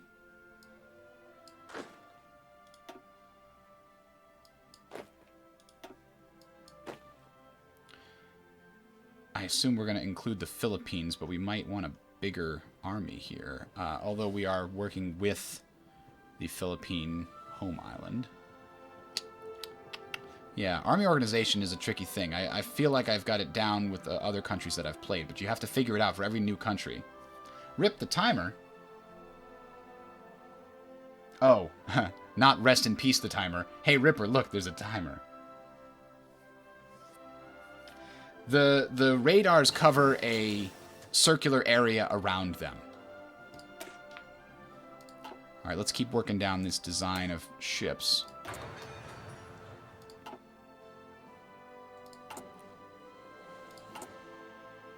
And we got our Pacific Fleet designer. So carriers, capital ships. So when we research new carriers, capital ships, and screens and submarines, it increases their range, which is going to be very valuable to us.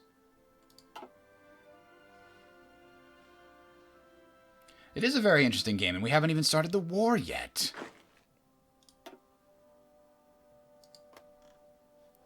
So this guy that's over here, what do we want him to be? Probably defense, right? Defensive doctrine, max entrenchment, and... Oh man, own combat wit. That's really good, too. And he's a field marshal. We got Eisenhower as a logistics wizard and an offensive doctrine. Man, I really want my Pacific guys to have that extra entrenchment. But... what else do we got? Commando, Trickster. Damn it. But using a guy with a defensive and offensive doctrine just for garrison work. That's too hard. That's too hard to stomach. I can't do it. We'll use a different guy. We'll use Mark Clark. He has nothing special going on about him, but he is a 4 skill. And we don't want these islands to fall easily. Oh, max entrenchment +1. Actually, maybe this guy's the guy. He's a 2. He's not a 1. At least there's that. We'll have him in charge for now. Now we can modify our government more. We can get some plain guys. Or we get the war industrialist that increases our military factory construction speed. And dockyard construction speed. I think I want that. Excellent.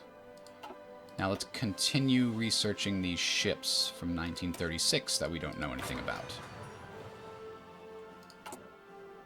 Now that we have a whole bunch of factories, let's get some dockyards.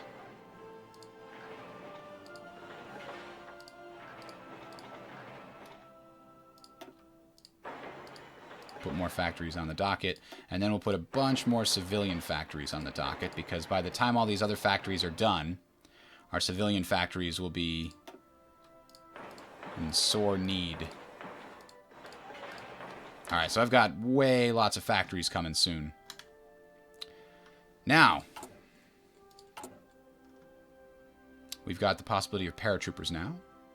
But editing these things is very difficult. Let's take our main Atlantic army,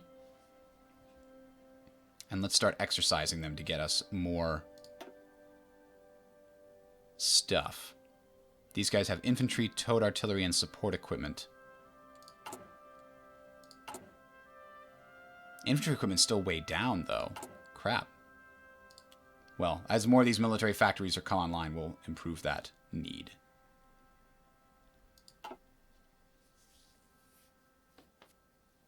Make the Montana class the goal.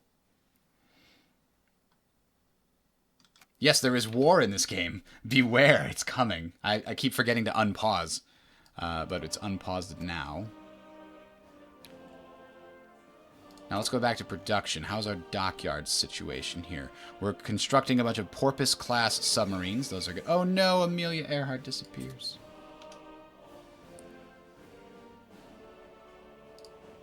Somebody's sending me messages.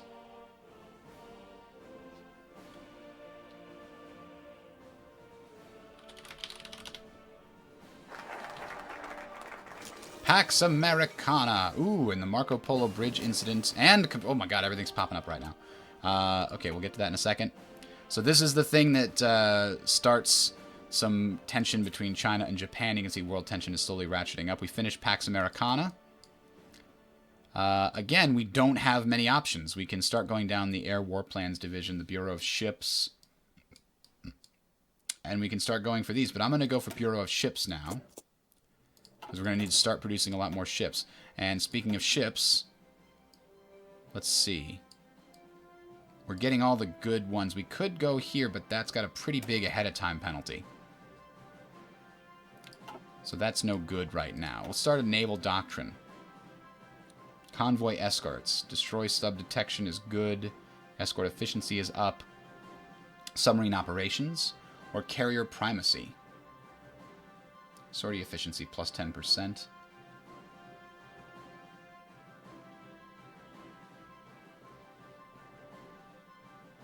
Battle fleet concentration.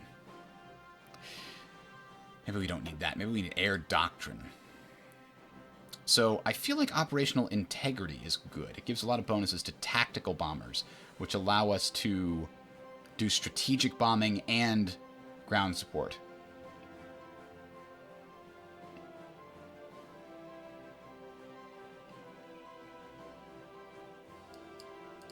So yeah, we're going to take that, because I know we're going to have the ability to build both.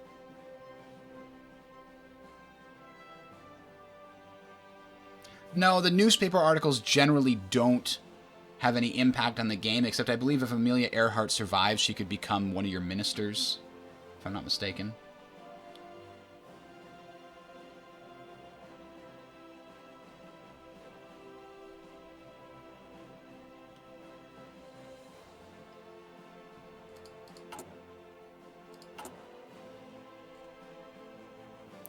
So the Bureau of Ships gives us a bunch of Navy experience. That's nice. And then we can start producing a bunch of extra stuff.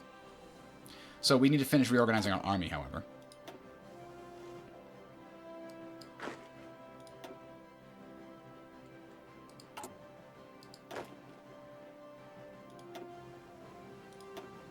I'm guessing all of these ones that are unaligned are... Oh, Panama Canal Force, huh? Well, we'll have to make a special...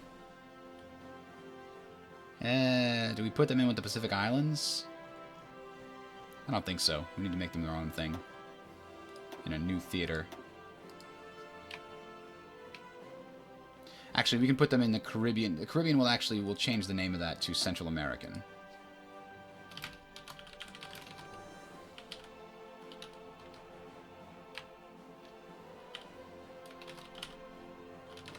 There we go. That fits.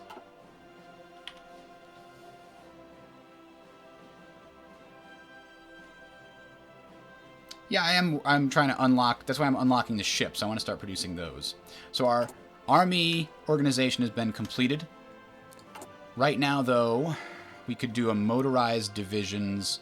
I also want to adjust these garrison divisions and make them slightly better.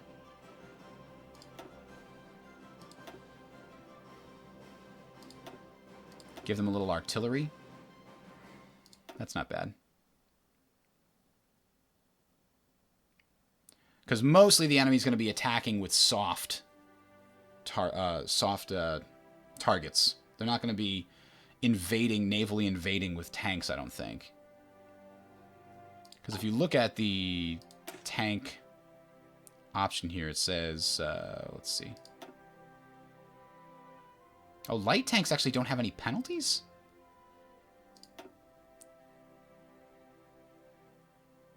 Attack minus 40. Is that because of this? Or is that all divisions get a minus 40 on amphibious?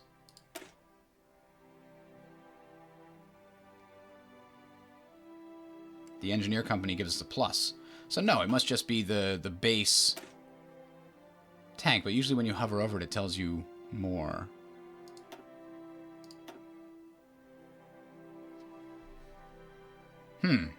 That's weird. I could have sworn it used to say at the bottom, like, so if you get an engineer company, for example. There you go. It pops up and says river, amphibious, blah, blah, blah. So tanks inherently have a minus 40% to amphibious invasions, which is why I put a lot of artillery in our garrison brigade. Because that'll give their soft attack a huge boost. There were kind of amphibious tanks. There were DD tanks, if you look that up, that were attempted to use on D-Day. A lot of them actually just sunk. It was really sad. Oh man, there's a new guy spamming the chat again. Somebody wants to get banned. Yeah.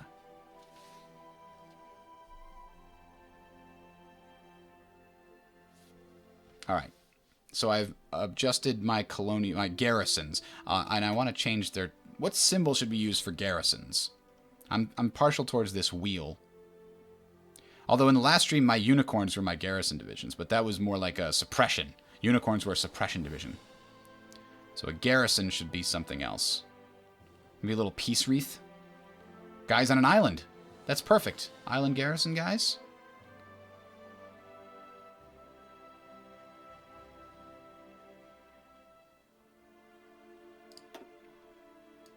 Yeah, I'm going to crank the thing up so we get a little more forward momentum here.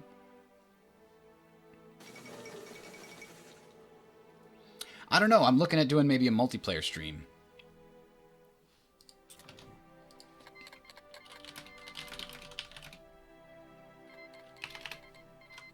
Uh-oh. Stuff's happening. Oh, there's war happening. Hold on one second, guys.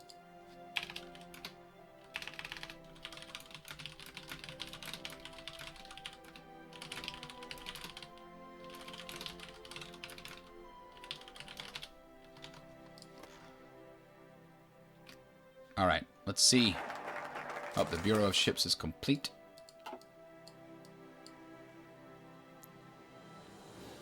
Escort effort. Destroyer production cost goes down. Research bonus for naval doctrine. Carrier models get research bonuses. That could be valuable. But this one gives us bonuses for this base strike doctrine specifically, which is interesting. Whereas this does naval bombers.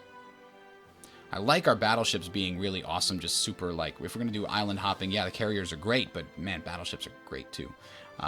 For now, fund the Navy gives us bonuses in general. Expand the USMC gives us Marines. Oh, I shouldn't have researched Marines yet. That's too bad. I'm going to waste one of those researches.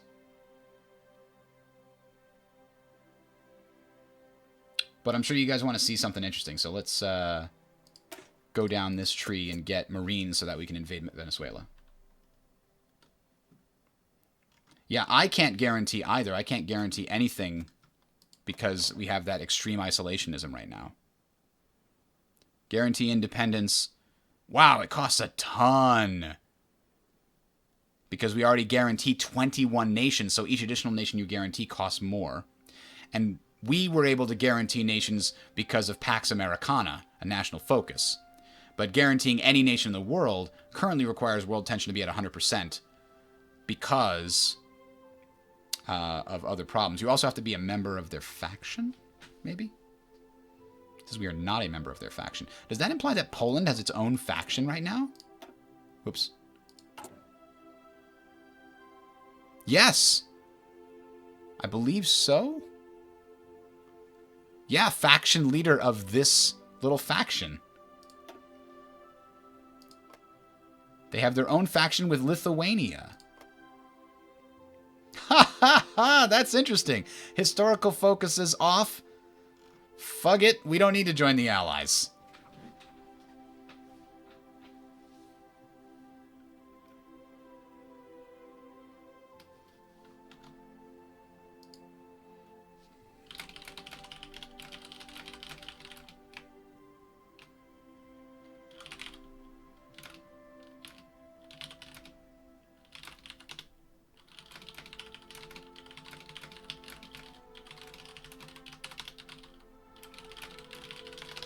Ah, that's a good speculation. I wonder if they have hot join in this multiplayer system.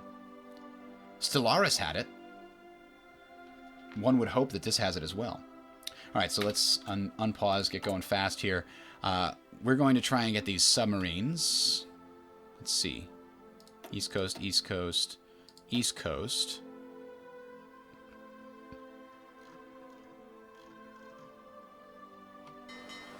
All right, the submarines are all going to merge together here on the East Coast.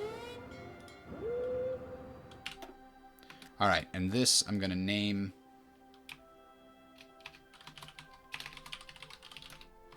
Atlantic Subs. I know, it's very clever, right? Oh, commander can only be changed in port. So yeah, everybody just go ahead and make your port here.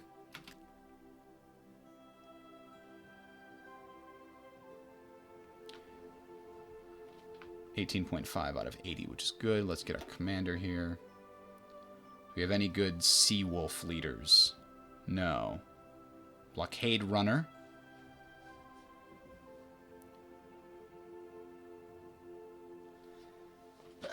Excuse me. Spotting chance. Spotting chances are great. So having this an admiral with spotting chance. Oh, but old guard.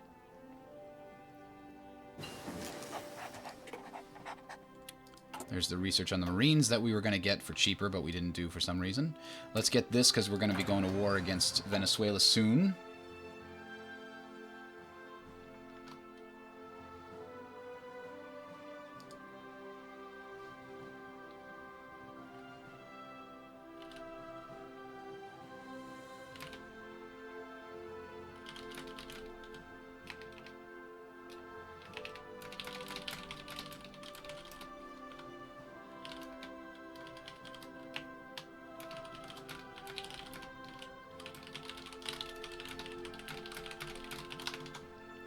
Looks like we're trying to organize a multiplayer game for 2 o'clock Eastern Time. That's 2 hours after the game goes live. Whoa, why is this guy under attrition? They're all under attrition. Oh, because they're training, duh. And they're actually probably kind of done. Actually, all of them are done becoming regular, so I'm going to stop their exercising so they're not wasting equipment anymore. Alright, so we just upgraded our boats and stuff. These are we're gonna get good bonuses for these out of our national focus tree. We're still not near 1940, so getting another aircraft would be... Well, we'll get tactical bombers. Let's start unlocking them. Tactical bombers will help us, because I think they have a longer range than close air support in general. 2,000 versus 1,000. Which will be much more beneficial down in Venezuela, where we don't have super close air bases. In fact, we only have the one air base here, which has to reach down there. So yeah, tactical bombers, definitely good.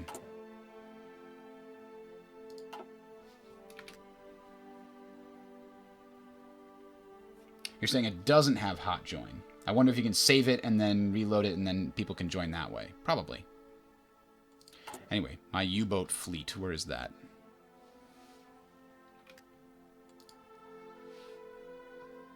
Submarines, submarines, submarines. So, oh, you know what? I should sort by type first. Make it so I catch them all for sure.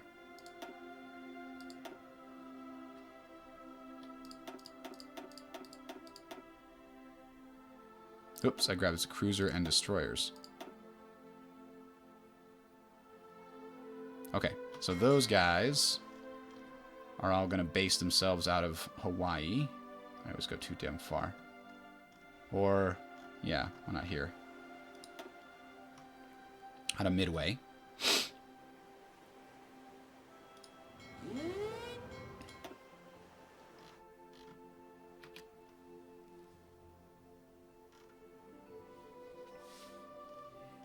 If any new subs arrive, we want them to join the Pacific one, I believe. Or maybe the Atlantic one. Yes, we've got the timer at the top right of the screen there.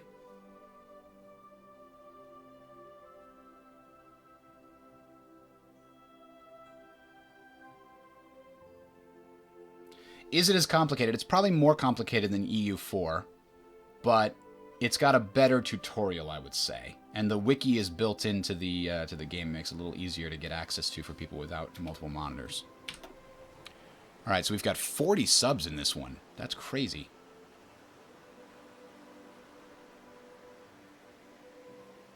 All right, we'll leave this level 3 as our interdiction guy. And now we can have our Porpoise class subs. I believe we want them to join the one on the East Coast. No, it's okay. Let's have it join the West Coast for a while. There's too many of these. Oh, I didn't give it a custom name yet, did I?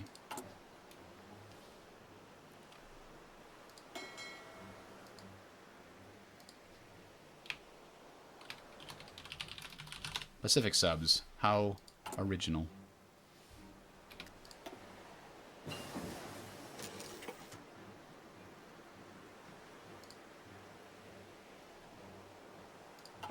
What's next?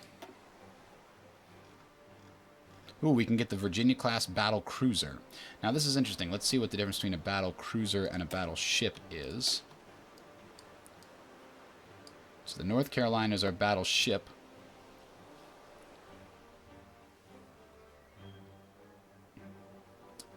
The battle cruiser probably has less armor. No, it actually has more armor. That's interesting. Surface detection is the same. So battle cruiser requires more manpower.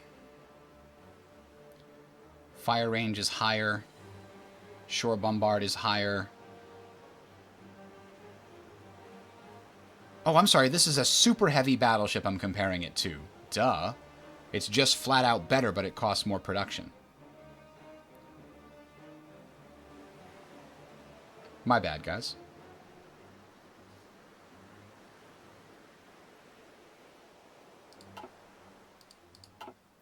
Yeah, why don't we get some super heavy battleships in here? And interception mission. I want to get down to this before we invade Venezuela.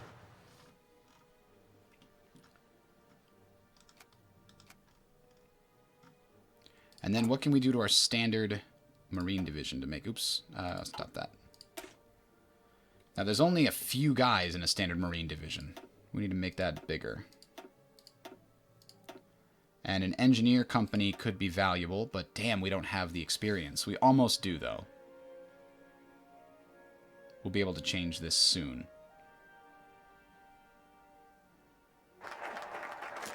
Fund the Navy. Yay! Because the engineer itself adds benefits to amphibious attacks. You always want that on your Marines. Alright, so let's get down to expand the USMC. We'll get Marines 2. And then after that, we can grab the landing ships, amphibious operations, increase for transport models. Well, the increased production cost for the upgrades is worth it if you have a gajillion dockyards, which we will.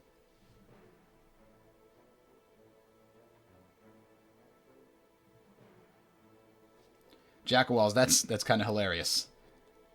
The tutorials, the tutorial videos you're talking about, people don't understand the game and they're still trying to tell other people how to play. That is a problem. Yes, Paradox gave a bunch of media outlets and streamers access. / YouTubers, I guess.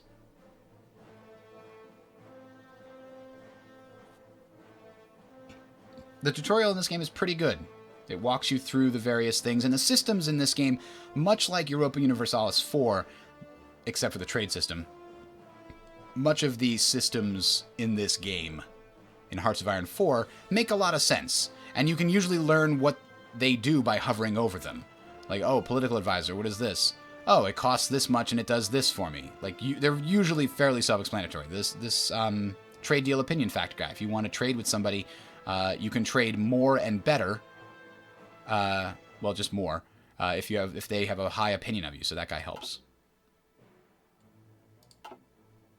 And you can see we're getting almost no political power right now, because I've stopped researching those boosts that give you political power. I don't know as far as difficulty against the AI is concerned, because I understand HOI4 had some pretty awful AI at launch, and it got a little bit better. Wow, the Civil War is still going, but nationalist Spain is almost lost. They only have a few victory points left. 1, 2, 3, 4 left. All of these down here fell to the Republicans. But as far as AI is concerned, the AI in this game has been, in general, you know, weaker than you'd want. But it's certainly made it an enjoyable 30 or 40 hours for me. I wonder if we can get access, military access? Oh no, if we're not in the same faction, we're not in the same war, you can't invade from there. So we will simply have to invade from here.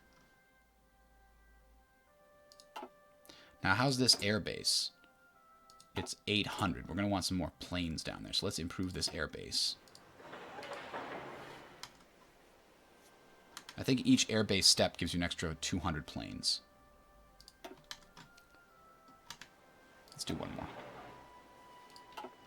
So we're preparing our invasion of Venezuela very slowly, because America wakes slowly. EVE Online tutorial? Yeah, that's... I don't envy the people that had to do the EVE Online tutorial, though.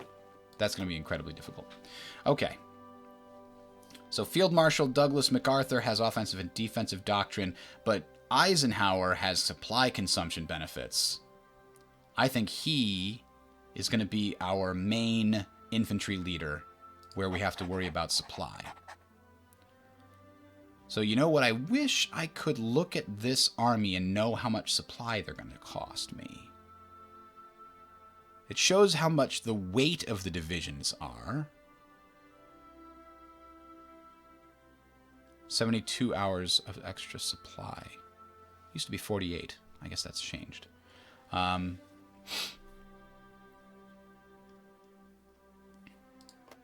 The other thing is Puerto Rico's naval base probably can't bring in a lot of supplies. Yeah.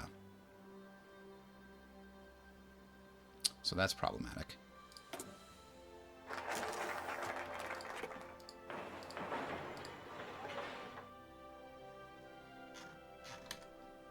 We'll also have that on a high priority so that we can hop troops down there. And finally, amphibious operations will help us do that. So the next research we get will be for these Marines 2, which increases Marine soft attack and organization, which is good.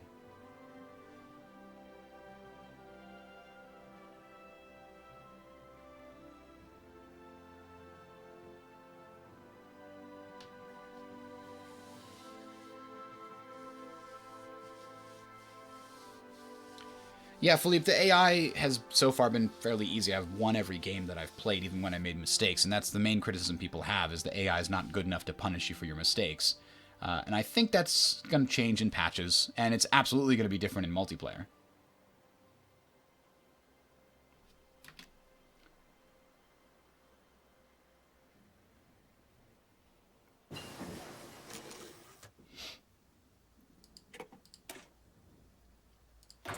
There we go, getting our Marines going. Ah, we can now upgrade our Marines as we had wanted to. So each Marine division is actually a brigade with some combat engineers helping them out. Which is too bad. I would like to give them another battalion. Because there's only, what, 6,000? Almost 5,000 men in each of these. But I guess that's not the worst. Now we need to start training them. Whoops.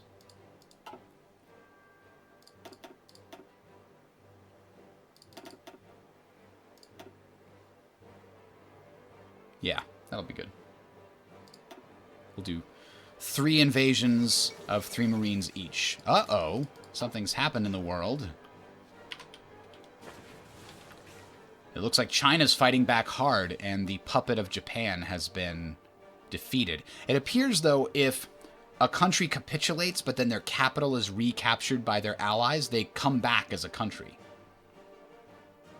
You could play as any nation in the world, but I wouldn't recommend playing as Luxembourg. Not great. The major nations are what the entire game is really balanced around playing, but they do have the ability to play as any nation you want. So you could play as one of the minors. Man, this civil war is still raging. I really wish you could just see it, no matter who you were, just so you have something to watch while you're waiting for things to happen. And now our main infantry division. The National Guard division just needs a different thing. I don't know what it's going to be yet.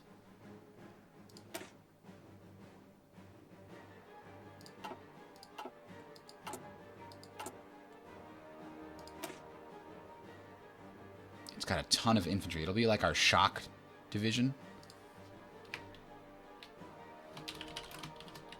Ugh. I'll call it a heavy infantry division. And I'm going to give it a different symbol. Lightning bolt. Our regular infantry divisions. It would be nice if I could give them a recon company before we go in here.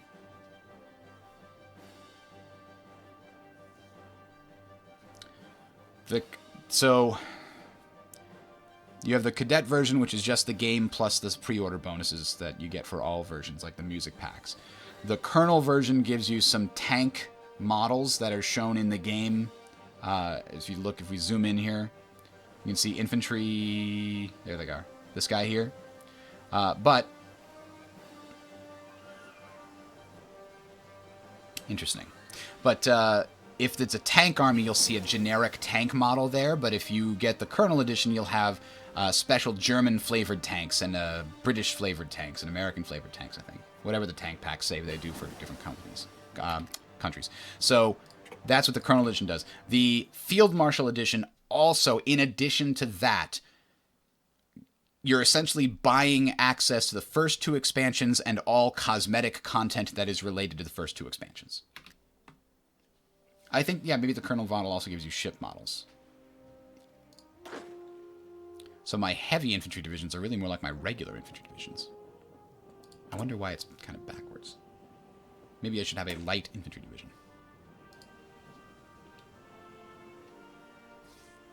Or maybe I should just convert them all over to heavy and be done with it. Although, no, because the supply weight is much different. Oh, interesting. A successful coup d'etat by the local Nazi party. German troops have crossed the Austrian border. Yeah, I think that's what I'm going to do. This will be my light infantry division.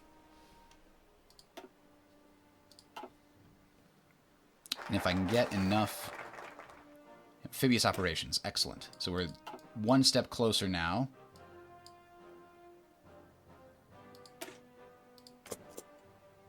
We still have tons of convoys and transports available, which is great. What do we do here? We're researching that already.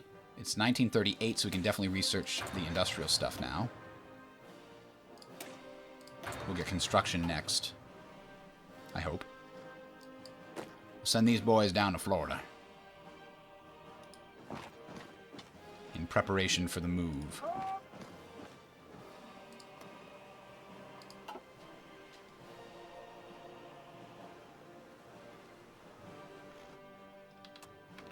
And our Marines who are currently in training will be training in North Carolina. And when they come out, let's see, when are they coming out? They're coming out in June. They'll be fully trained up, but not fully improved. And this is also slowly being improved. It's got better supply capacity now because we're upgrading the naval base. And the air base. But we're going to need fighters and stuff, aren't we? We need to start building those. So let's take a look at that. We've got a better version of a fighter, thankfully.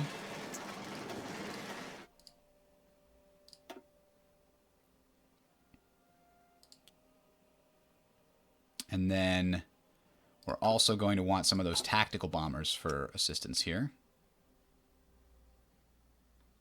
that we unlocked. This is the basic tactical bomber.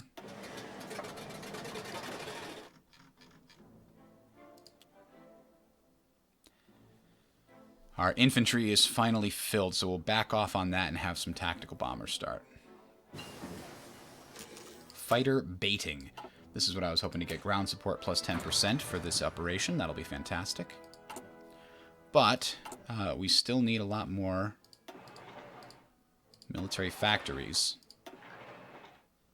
And we're working on them, slowly. We're also running out of civilian factories.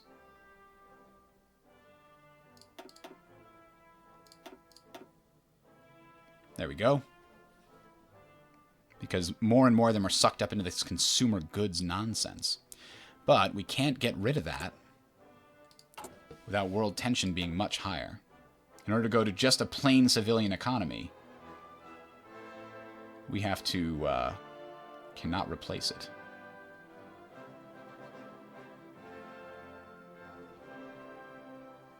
I think it's actually a national focus we have to take. The giant wakes.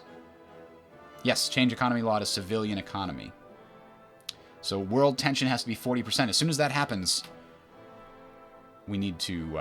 we have to be at war. So actually, we can start researching prepare intervention and war propaganda. So we need to do that soon.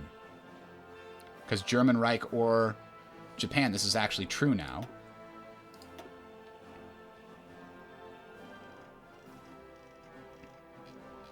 I think, right? It says one of the following conditions must be true. Oh, if Japan is in an offensive war, that is another condition. So because Japan went to war with China, we can do war propaganda. Political power will not let me change my war economy. You have to use the giant wakes.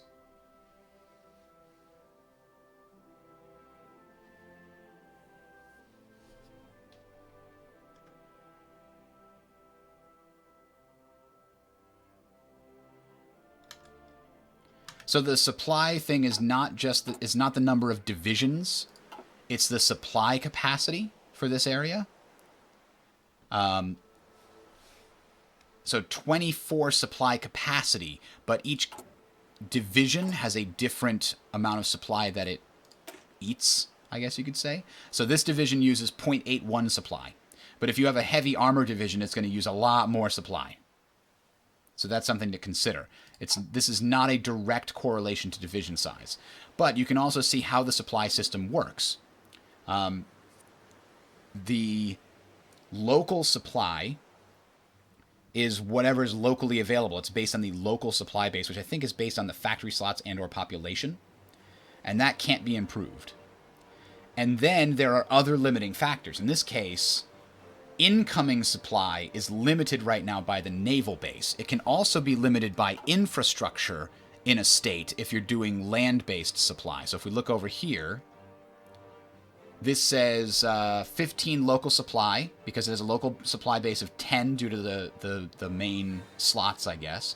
But then each victory point also is like a concentration of a city or something like that. So it gives you extra supply. And then there's 66 incoming supply. So you add the 66 plus the 15, and that's where you get to the 81, essentially. And right now, the blocker is local infrastructure. The total incoming is local infrastructure plus 25% of the previous infrastructure in the chain. So 25% of this 80 right here is 16. If I'm correct, I believe that's how the math works out. I'm going to double check my numbers now.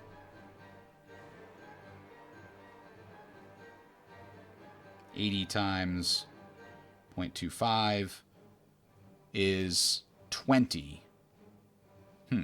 Maybe I'm off on that. 25% of previous infrastructure. Although the wiki tells you some weird things about this. It tells you that it's like the square of 0.5 times the previous infrastructure and the square of 2 times the local infrastructure or something weird.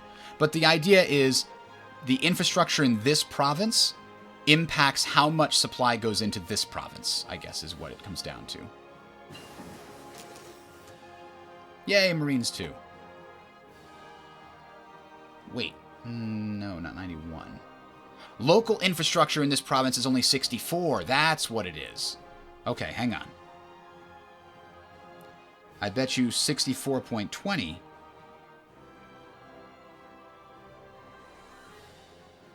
times 0.25 is 16. So that's what it is. So yes, the 80 number here is actually...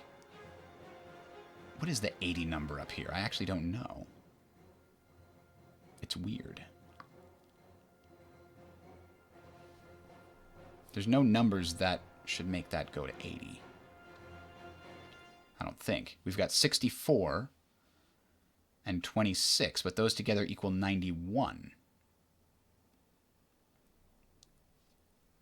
So where's that 62 coming from?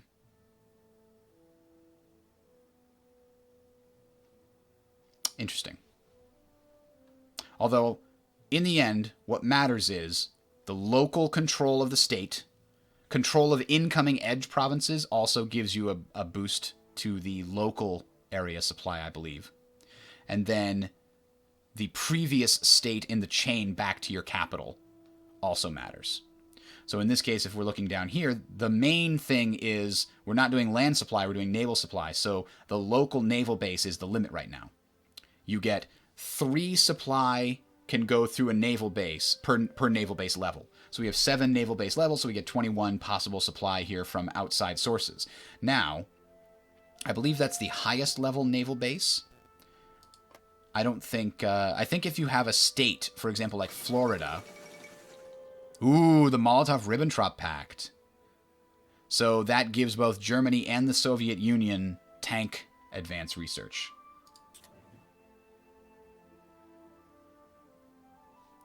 No, there's no helicopter research, which is interesting. A lot of other games do include helicopters. Maybe that's something they'll add in the future.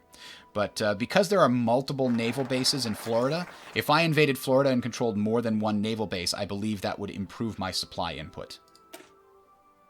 All right, now we can do war propaganda, which increases our conscription situation, because we only have 11,000 people we can conscript now that we put all these guys in the Marine divisions.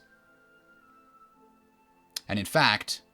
we got all our Marine divisions, so I'm going to cancel this training. That frees up those guys. Now, the Marines here, they're going to start exercising. We're going to put them in their own division here.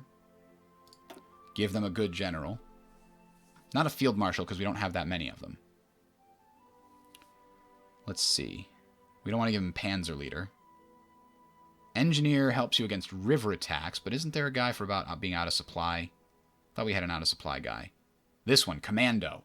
So when they do the naval invasions, they might go out of supply for a while. He helps us avoid the worst of the penalties for being out of supply. So we're going to give them him. Oh, no, I didn't want to promote him. Whoops, there we go. So the Marines are now going to start exercising. Marines are my specialty blue units. Helps to me to find the Marines.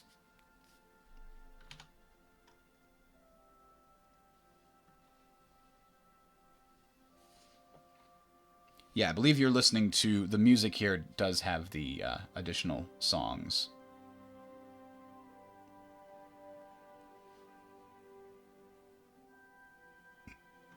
You can make your own faction. Every single nation in the game can make their own faction. Except France, which was fixed. Excuse me, which was fixed in a hotfix patch. Essentially. Is espionage available? Not insofar as you would normally think of it as. Oops, I keep forgetting to unpause here. So we got research available too. Hang on. Hang on. We're 1938, so let's improve our infantry weapons. That'll also improve our Marines, by the way. France bans communism. It's awful. So espionage is available insofar as I could go to Colombia and boost democratic... Oh, not Colombia, Venezuela. I could boost the party popularity of democracy. It would cost me political power, which I cannot... It's super valuable to me right now. I cannot justify doing that. And then if the Democratic Party has enough popular support, you can then stage a coup to try to flip the country to your ideology. It'll cause a civil war most times. The other piece of espionage, as in trying to learn what your opponents have and what their capabilities are, is all down to this research tree right here. Encryption makes it so that your opponents see less information about you, and decryption makes it so you see more information about them. So if you have encryption, decryption parity with them, you'll see a generic information that's kind of somewhat right. Like, for example, we look at Germany here. We can check some of their details. We know it's somewhere between 85 and 161 divisions. But it could be 85, it could be 161. It's not guaranteed to be in the middle of that number. We know that they have 57 to 67 military factories. We know that they have 58 to 75 civilian factories. So you can look at these numbers and see, oh, okay, that's some general numbers. If we had better decryption, then we could see narrower number fields, so we'd get more accurate information. The miners all, I believe, start with 3 research slots, and they can get up to 2 more from their national focus trees. Yes, you can keep playing past 1948. So the other information that we would get is if there were divisions on the border. Like you can see here, we see Mexico. We see question mark, question mark, question mark, question mark. So I believe if we had divisions down there, let's set up a quick front here.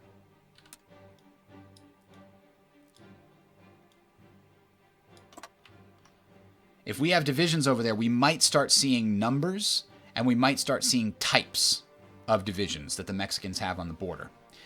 If we have really good encryption, we'll always see the correct types and the correct numbers. If we have very bad decryption and the opponent has really good encryption, we'll just see question marks all the time. We won't know how many there are, and sometimes they will be there even though we can't see them.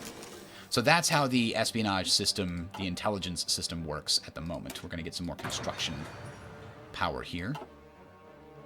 But like I said, I don't know the exact correlation, but I know that it gets better if you have better decryption than their encryption. The tech and research goes mostly to 45. Some trees go to 1950. Radar stations do try to give you... Okay, so now we have troops next door. We have some pretty decent information. It's probable that Mexico hasn't researched any of the encryption and decryption yet either, so we're at parity. So we see some pretty accurate information, is what it comes down to.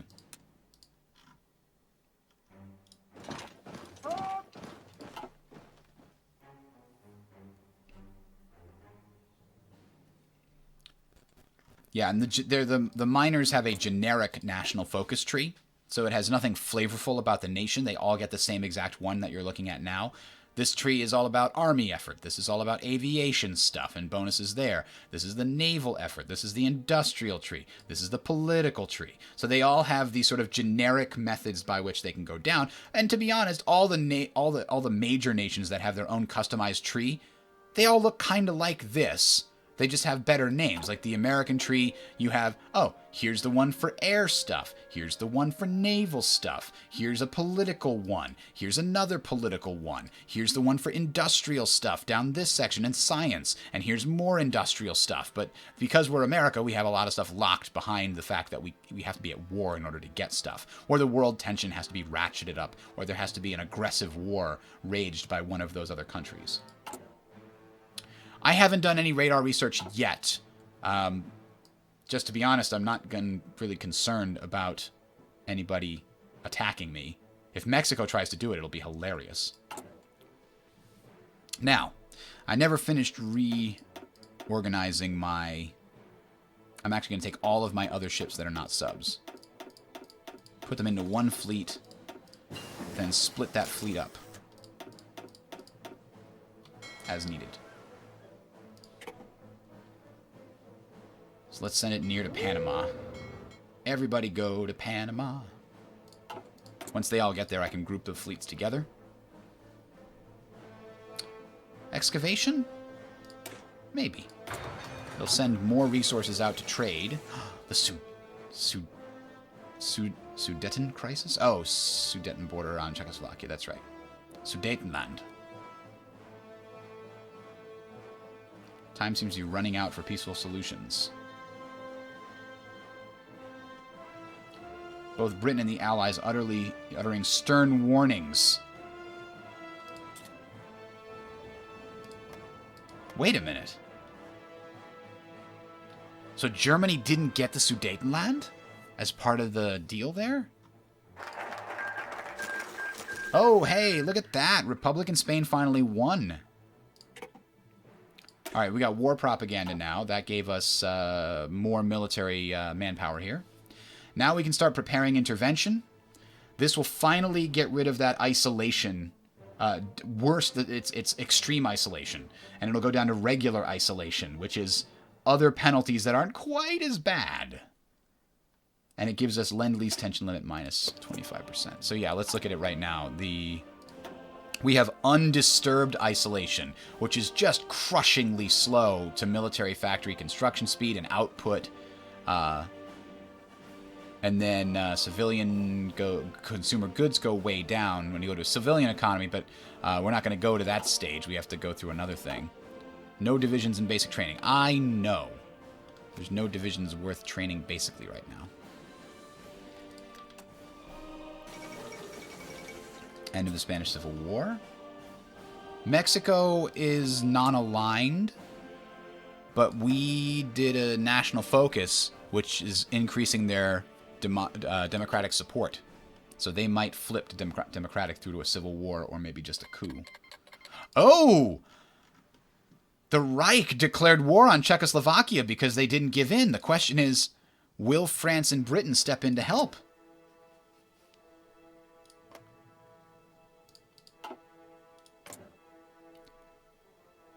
Oh, Czechoslovakia is in the Allies already with other nations. Wait a minute. If it joined the Allies, then is Germany at war? Yes, Germany is at war with all of the Allies. Damn, that happened quick. That's 1938. All because, I guess, France backed up Czechoslovakia maybe, or Germany did, or Britain did. 38 minutes left. We got to get going on our war with Venezuela then if we want to make that happen before. Our Marines are currently training and they're getting closer to regular status.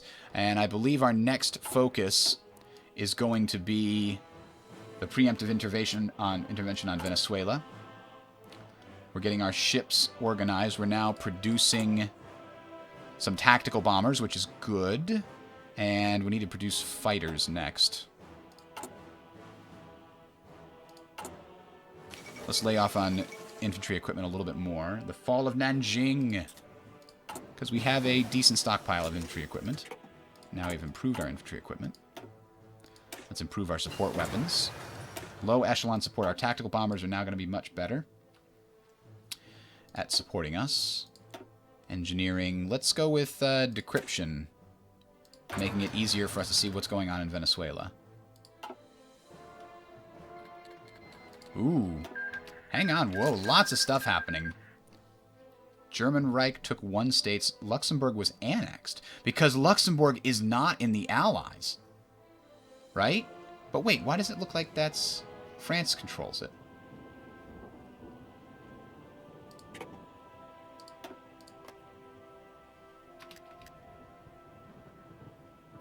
I think that's a bug. Or maybe we can't see it because of decryption yet for some reason. But it did just say that it was controller. Oh, because France is at war. So Germany annexed Luxembourg and then France moved right in and took it. That's what's happening. France is occupying it. But Luxembourg never got a chance to join the Allies because they capitulated too fast. So Czechoslovakia is slowly losing some territory here in the Sudetenland. And Czechoslovakia is going to wind up capitulating soon. However, because the Allies are still in the war, they're still part of a faction that's fighting with Germany. Germany now has to keep occupying Czechoslovakia in order to use all those factories and resources they have. They do have a little bit of tungsten and a little bit of steel, and that's pretty much it. But in order to use the factories and stuff, there we go, they capitulated, so all of that goes to Germany. Zog Defiant! Oh man, all kinds of crazy stuff happening. Pause it, pause it, pause it. Diplomats from Italy have delivered ultimatum to Albania, demanding the latter's annexation, but Albania basically gave them the finger. And so now Italy declares war on Albania. Crazy stuff happening in the game without national focuses on. I love it. Alright, so we just got the focus. Slowing it down. Oh, Albania joins the Allies, so that's going to make it really hard for Italy to do anything. So we're going to get the Marines and send them down to here. Oh, stop them from exercising. Send them down to here. Are they on? Oh, they're not in a port. They are in a port.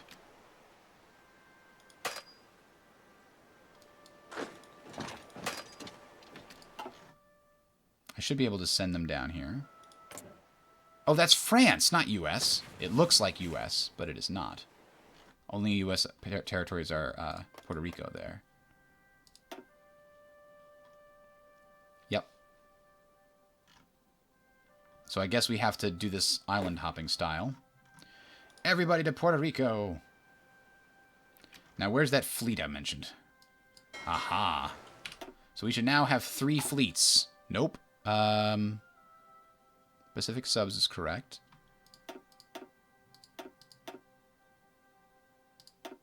Everything should be headed here. That's interesting. They did not make it. New national focus. We got our... what was that? That was the prepare intervention, which fixed our isolationism a little bit, but now we have to prepare preemptive intervention in Venezuela.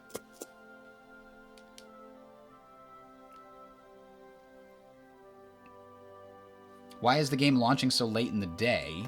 Because, I don't know, Paradox is Swedish and they wanted to get all the fixes done. So it's launching at like 6 o'clock Swedish time.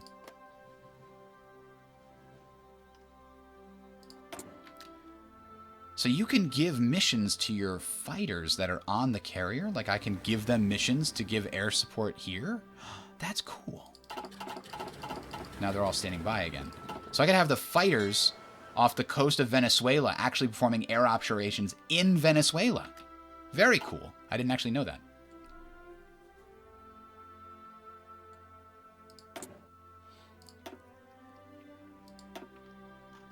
We'll train 2 infantry at a time here and have them deploy to New England.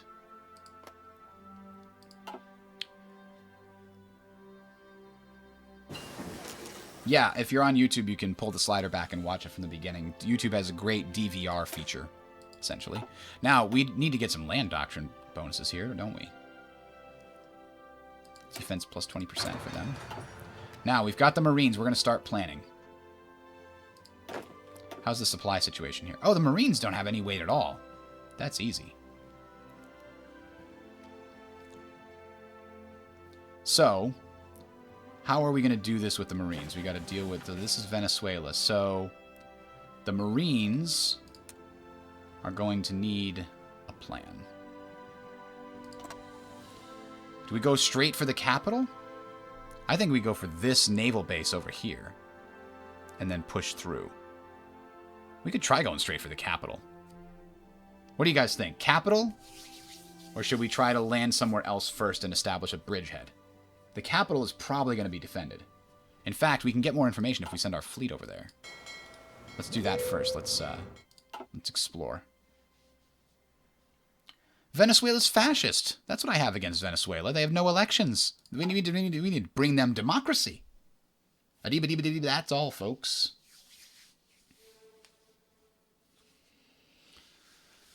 Oops, unpaused. And we can modify our government. Let's give us Chief of Army.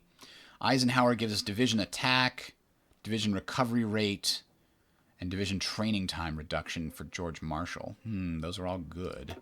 We also have the option to get, commando, special forces attack is 15%. That's going to help our Marines a lot. I think that's a good idea. Yeah, let's get commando. That's going to help our Marines in this attack. Okay, we can see they've only actually got 2 divisions in the capital, and one of them is training. So I think we can go straight for the capital and collapse them immediately. Let's try it. We might not even need to bring our infantry. All right. And because we've got battleships stationed off the coast here, we'll be able to take advantage of that. And construction 2. We'll send our carrier fighters up to patrol the air region. And we'll get air superiority. We got close air support off of the air carriers there. That's kind of valuable. Naval bombers will port strike. And actually, the naval bomber should be out here doing naval strikes. I think you have to be over land in order to do a port strike. So we'll have those naval bombers do a different thing. We have any naval bombers, so these guys are going to do a port strike. The fighters are going to do air superiority. Close air support is going to do close air support. Air superiority, close air support, and port strike. So I think we got everything we need there. It's almost 1939. We can start researching even better factories. Let's do construction, because our construction is still weak.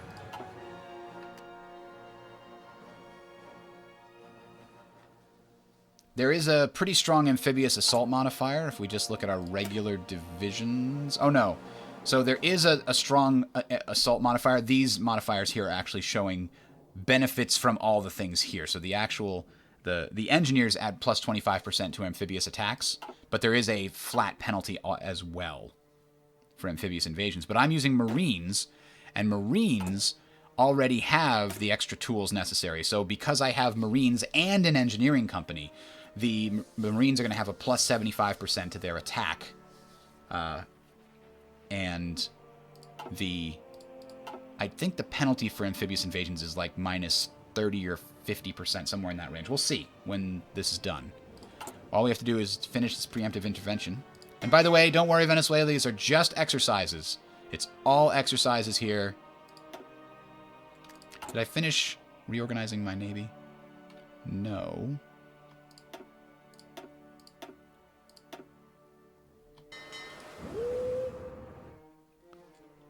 Can we base this navy out of Florida? And now they can all reach. Select this one. Find them.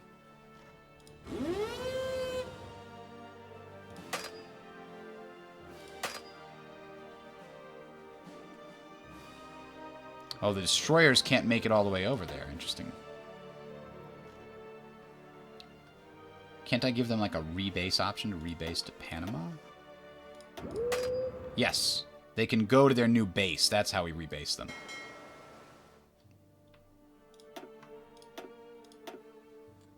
So they can go long range as long as they're going to their new base. Yes, the game does require Steam.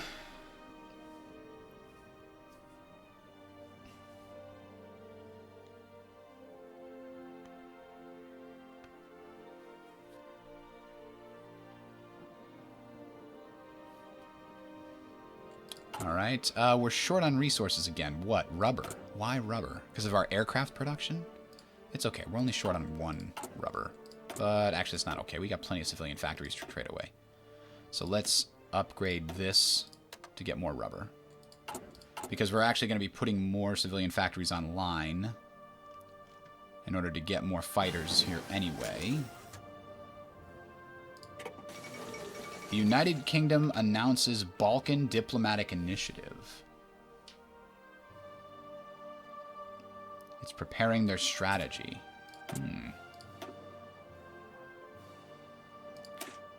We'll increase our factory output there.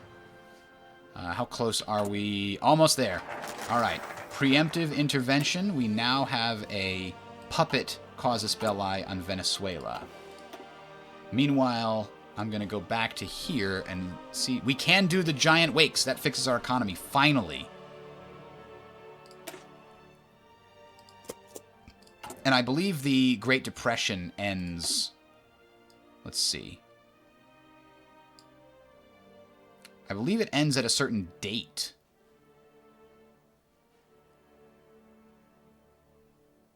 Because it doesn't end here. It doesn't end here. But yeah, we've got a bunch of possibilities now. Maybe issuing war bonds? Does that get... Yeah, issuing war bonds gets rid of the Great Depression. So when we go to war with one of the major powers, that's how we get rid of the Great Depression. That takes a long time.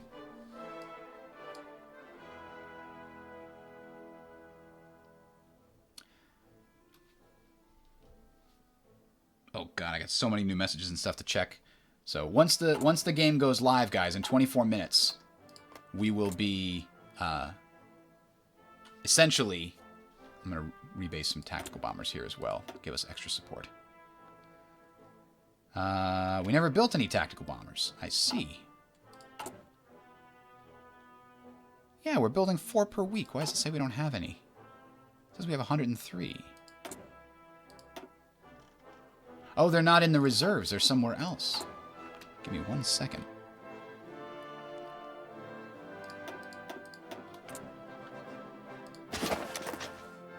They were filling up the reserves that needed filling up.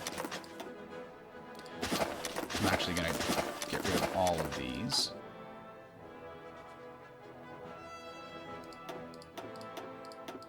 We don't need these fighters anymore. I'll reorganize that after.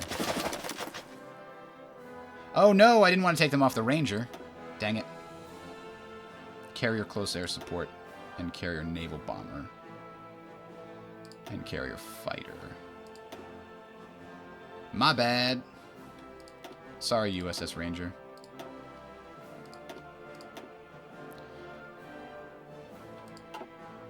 This is what I was trying to do.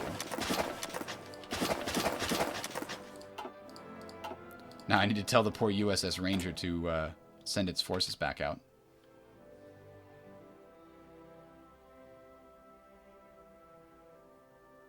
I'm going to redistribute the planes to Hawaii later. Give me a break.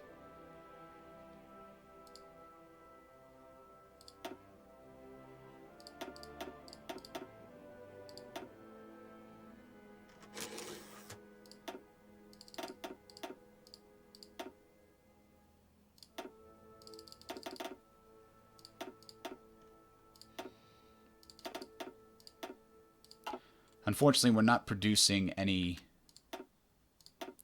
Let's see, where's our tactical bomber, the Dragon? Let's put 100 there. And once they deploy, we'll be ready to go.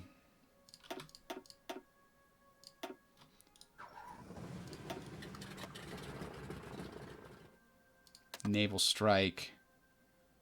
Their mission efficiency is very low because they lack the range, unfortunately. But we'll do air support. And yeah, the mission efficiency on all of these guys is pretty bad. Because those are interwar carrier fighters, I think, I want to say.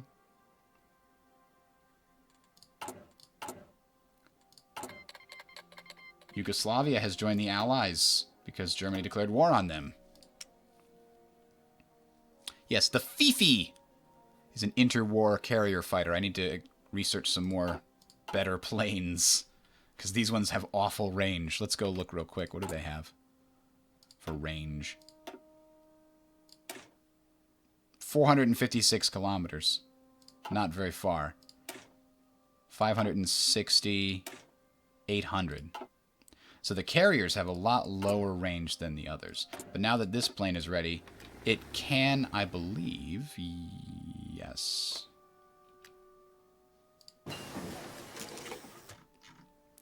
Now, the tactical bomber coming out of Puerto Rico actually is going to be better at ground support than these other ones.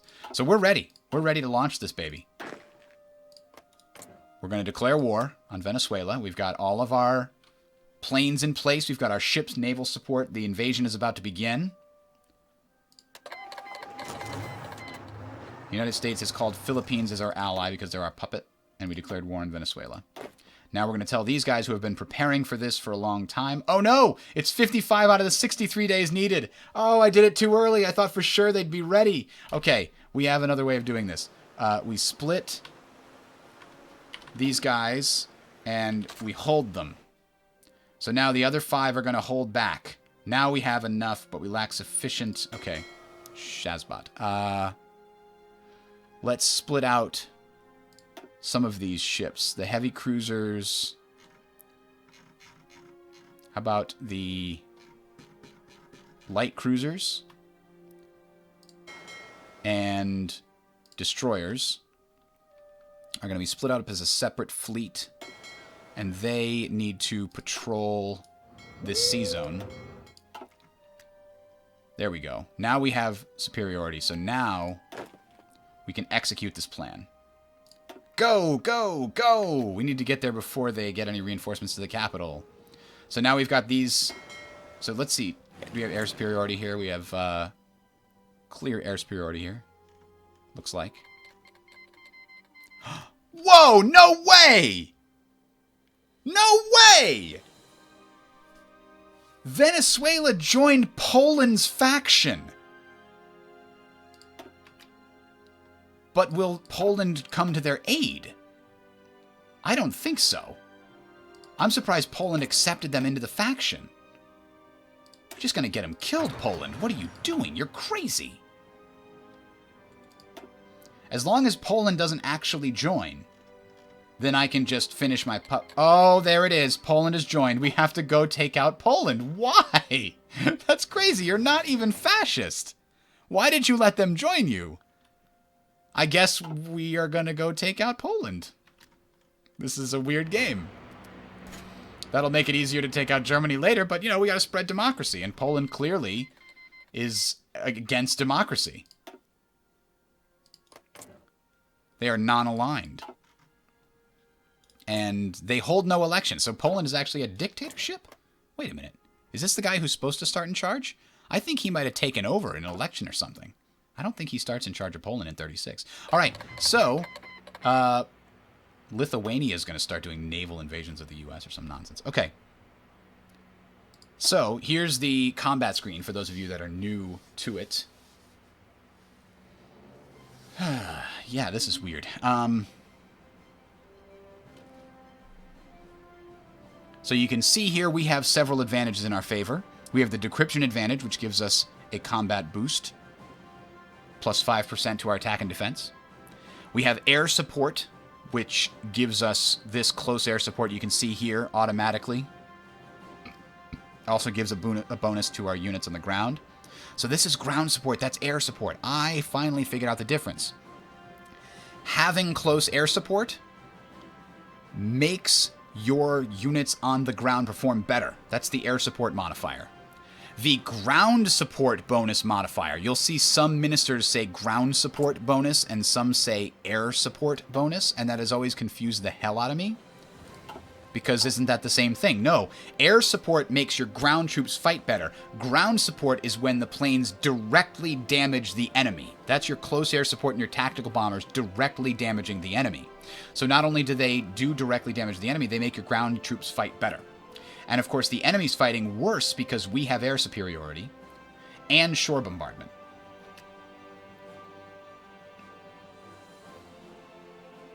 So we have a very high chance of winning this.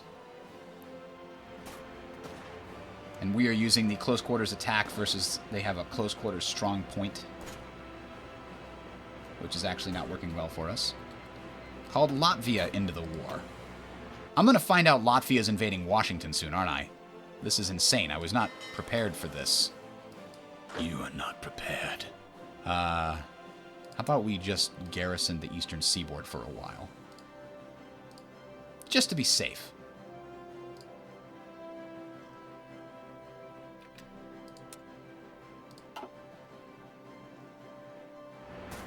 Now, one of the things you notice when you start doing naval invasions is the longer your naval invasion has to travel, the lower your organization is on your units when they get there. So if I was to try to do a naval invasion across the entire Atlantic, they'd get there with very little organization. Which means we probably need to get some military access through the UK or something.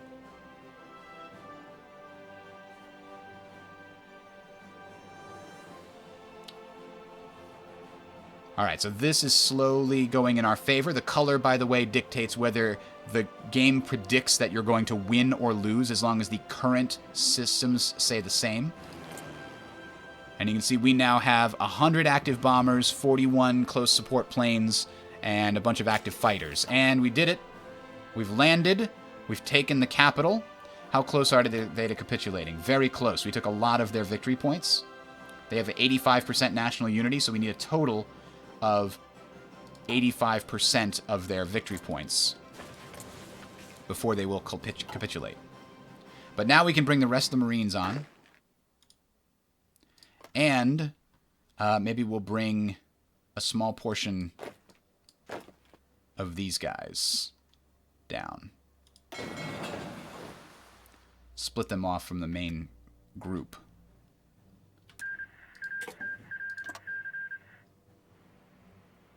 And temporarily assign them to the Marine Division. It'll be easier that way. We'll have all of these guys come and join this. Now we still have that air superiority, but I don't want to push out until we can. We'll do a small thing here. Where are their victory points? It's all located over here, right? That's it. So I will assign these guys to try to take that. Oh, wait a minute. Let's wait. Let's wait until the others get here.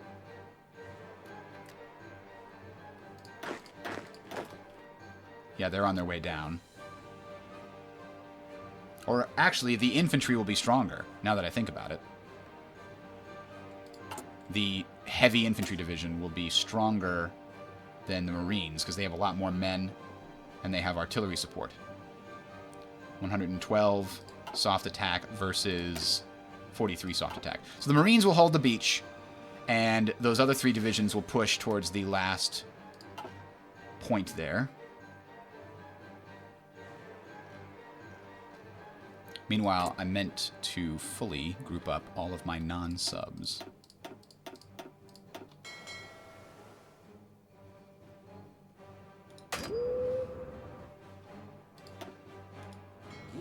Everybody go there. Then we'll split it up and have the fleets do different things.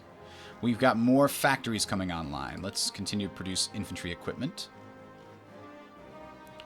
More fighters and more tactical bombers, too. And artillery is going to be needed in pretty high numbers. So let's keep making that bigger. Some stuff start to appear on Steam. What does that mean?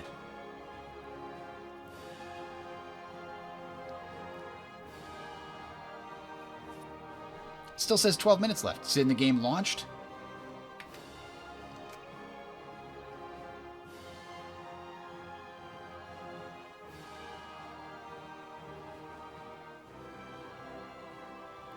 Yeah, it's an ahistorical setup. I chose non-historical focuses, so I think somebody else took over Poland and started getting some faction stuff going. Yeah, Poland is in its own faction. I don't think the UK can guarantee Poland.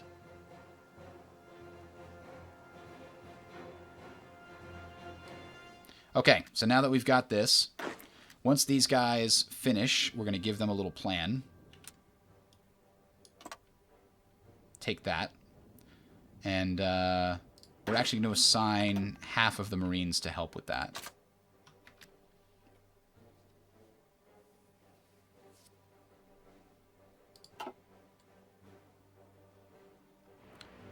So that way they'll get a little planning bonus while we wait for the organization on these heavy infantry groups to come back. Traveling over the ocean reduces organization pretty significantly. But we have okay supply here. We could send a few more regular light infantry divisions, I think. Just in case.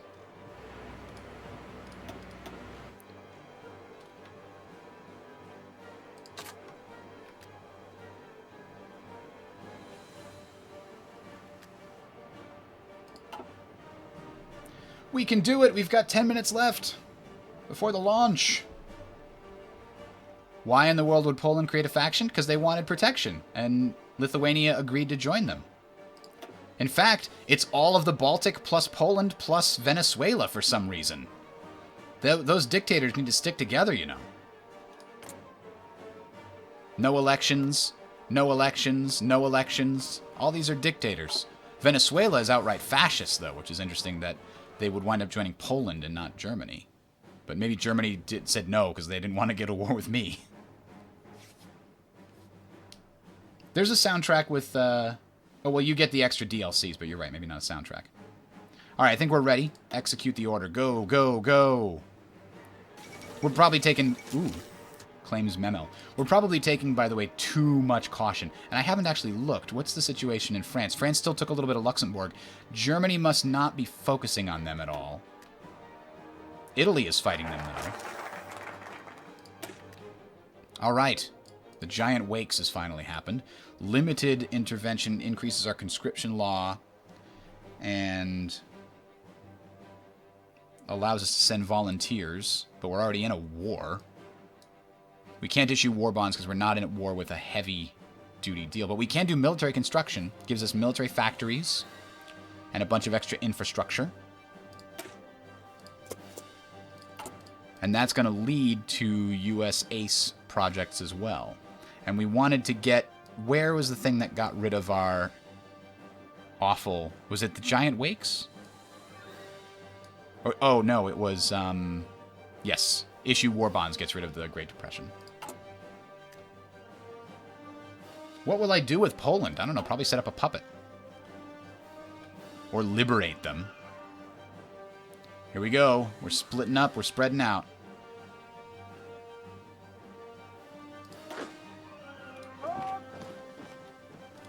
You go and flank. We don't need this many divisions on this side here.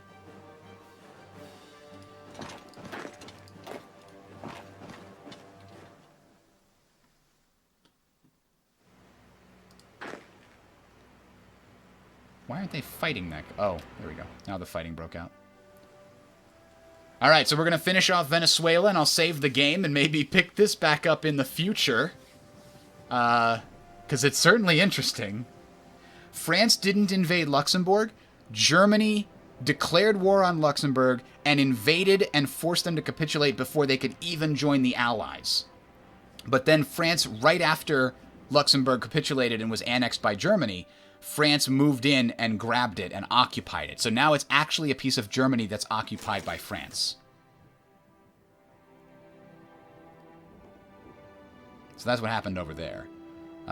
These guys were waiting to attack until these guys got into position, it looks like.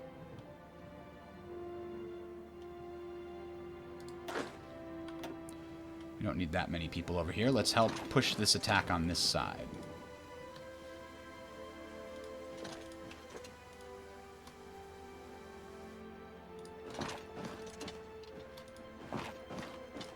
There we go. That's how I wanted to do it. Because this attack is actually getting beaten off. Because they have some significant benefits to being in the mountains here. And they have good commander skill. And they're good experience. So yeah, they're beating off our attack. We only have those two guys. So that's why I'm bringing over some more men. To attack from another direction. Our Marines are even enough to beat them when they're not in rough terrain, so we can try to use that to our advantage.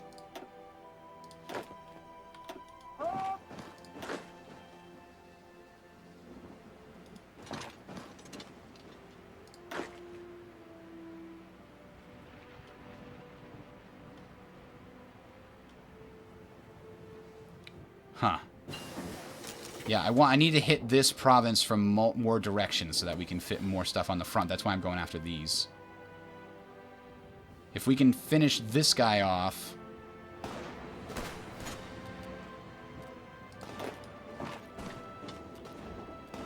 There we go. Now they're weaker. And now we can kind of come around them. No, you're going to come and help here. Because if we can just hit them with enough troops... I don't need 2 divisions guarding this border, guys. Oh, there's only 2 divisions on that attack right now. I guess that's why. That'll give them the power they need. I have too many divisions in this border.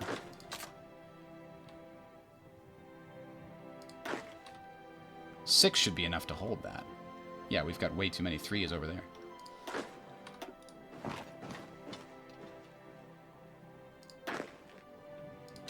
There we go. We'll let the Marines hold this border. And we'll send everybody else over here.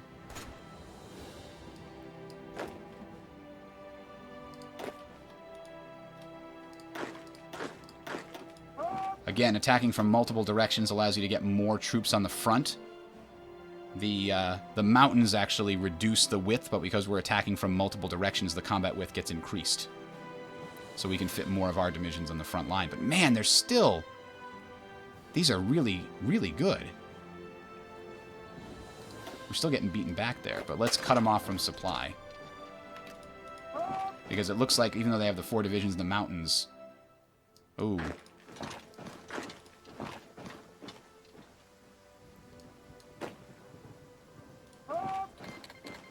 Greece has been declared war by Italy. Okay, so now we're winning this fight because they are fighting both fronts. They performed an attack here, and so they couldn't defend from the other front. So now we're going to try to overrun them. Military construction. Excellent. What do we got? We got a lot of options here. USAE projects. Military factories. Yeah. US ACE. Air and Navy and Army experience go up. I'm in favor of all those things. 4 minutes. Go, go, go! I could have done a naval invasion of that, and it probably would have been more successful, but it is what it is. The Netherlands owns that little island up here. Interesting. All right. Now we just need all of you to go this way.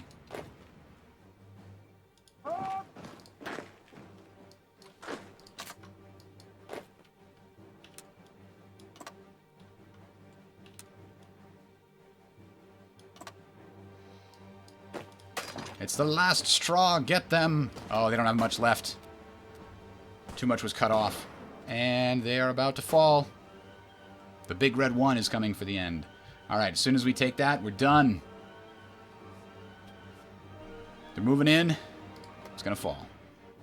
Any day now. And what I don't understand is how come we're not protecting this... Like, the AI is not protecting this, even though it's on part of there. There we go. Venezuela has capitulated, ladies and gentlemen. We've done it. America has forced them to capitulate, but it's not over. It is not over yet, because Poland is next on the list, and then all the Baltic states. That's a really interesting game. I do definitely want to come back to this, but for now, I'm going to be taking a break, and you guys are all going to go play the game, because it's out in 2 minutes, and I'm going to come back and start streaming some multiplayer probably in 2 hours. So... check out the channel, Bridger, on YouTube. You'll see the live stream listed right towards the center of the channel underneath the main area there. And that's great. We'll see you guys later. Any final questions before the game comes out? Anything that's important for you to know? We've got an enclave. Oh, France got caught behind the lines in Savoy. Luxembourg's still owned by France. Germany's at war with all of these nations. Yeah, I'm going to go back. I'm going to jump on the Legacy Gaming TeamSpeak, I guess. I don't know if... we might be using Discord for the multiplayer. It's being organized through there right now, so that's probably where we'll be. I'll give a plug for the Discord that we're part of, though. Are you guys familiar with the Discord for Hearts of Iron, the Reddit community? I believe that one is open to invitations. Let me see if I can find a link on the HOI4.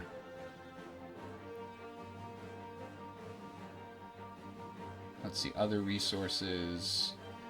I don't know. I thought it was an official one, but maybe not. Anyway, we'll come back with that later.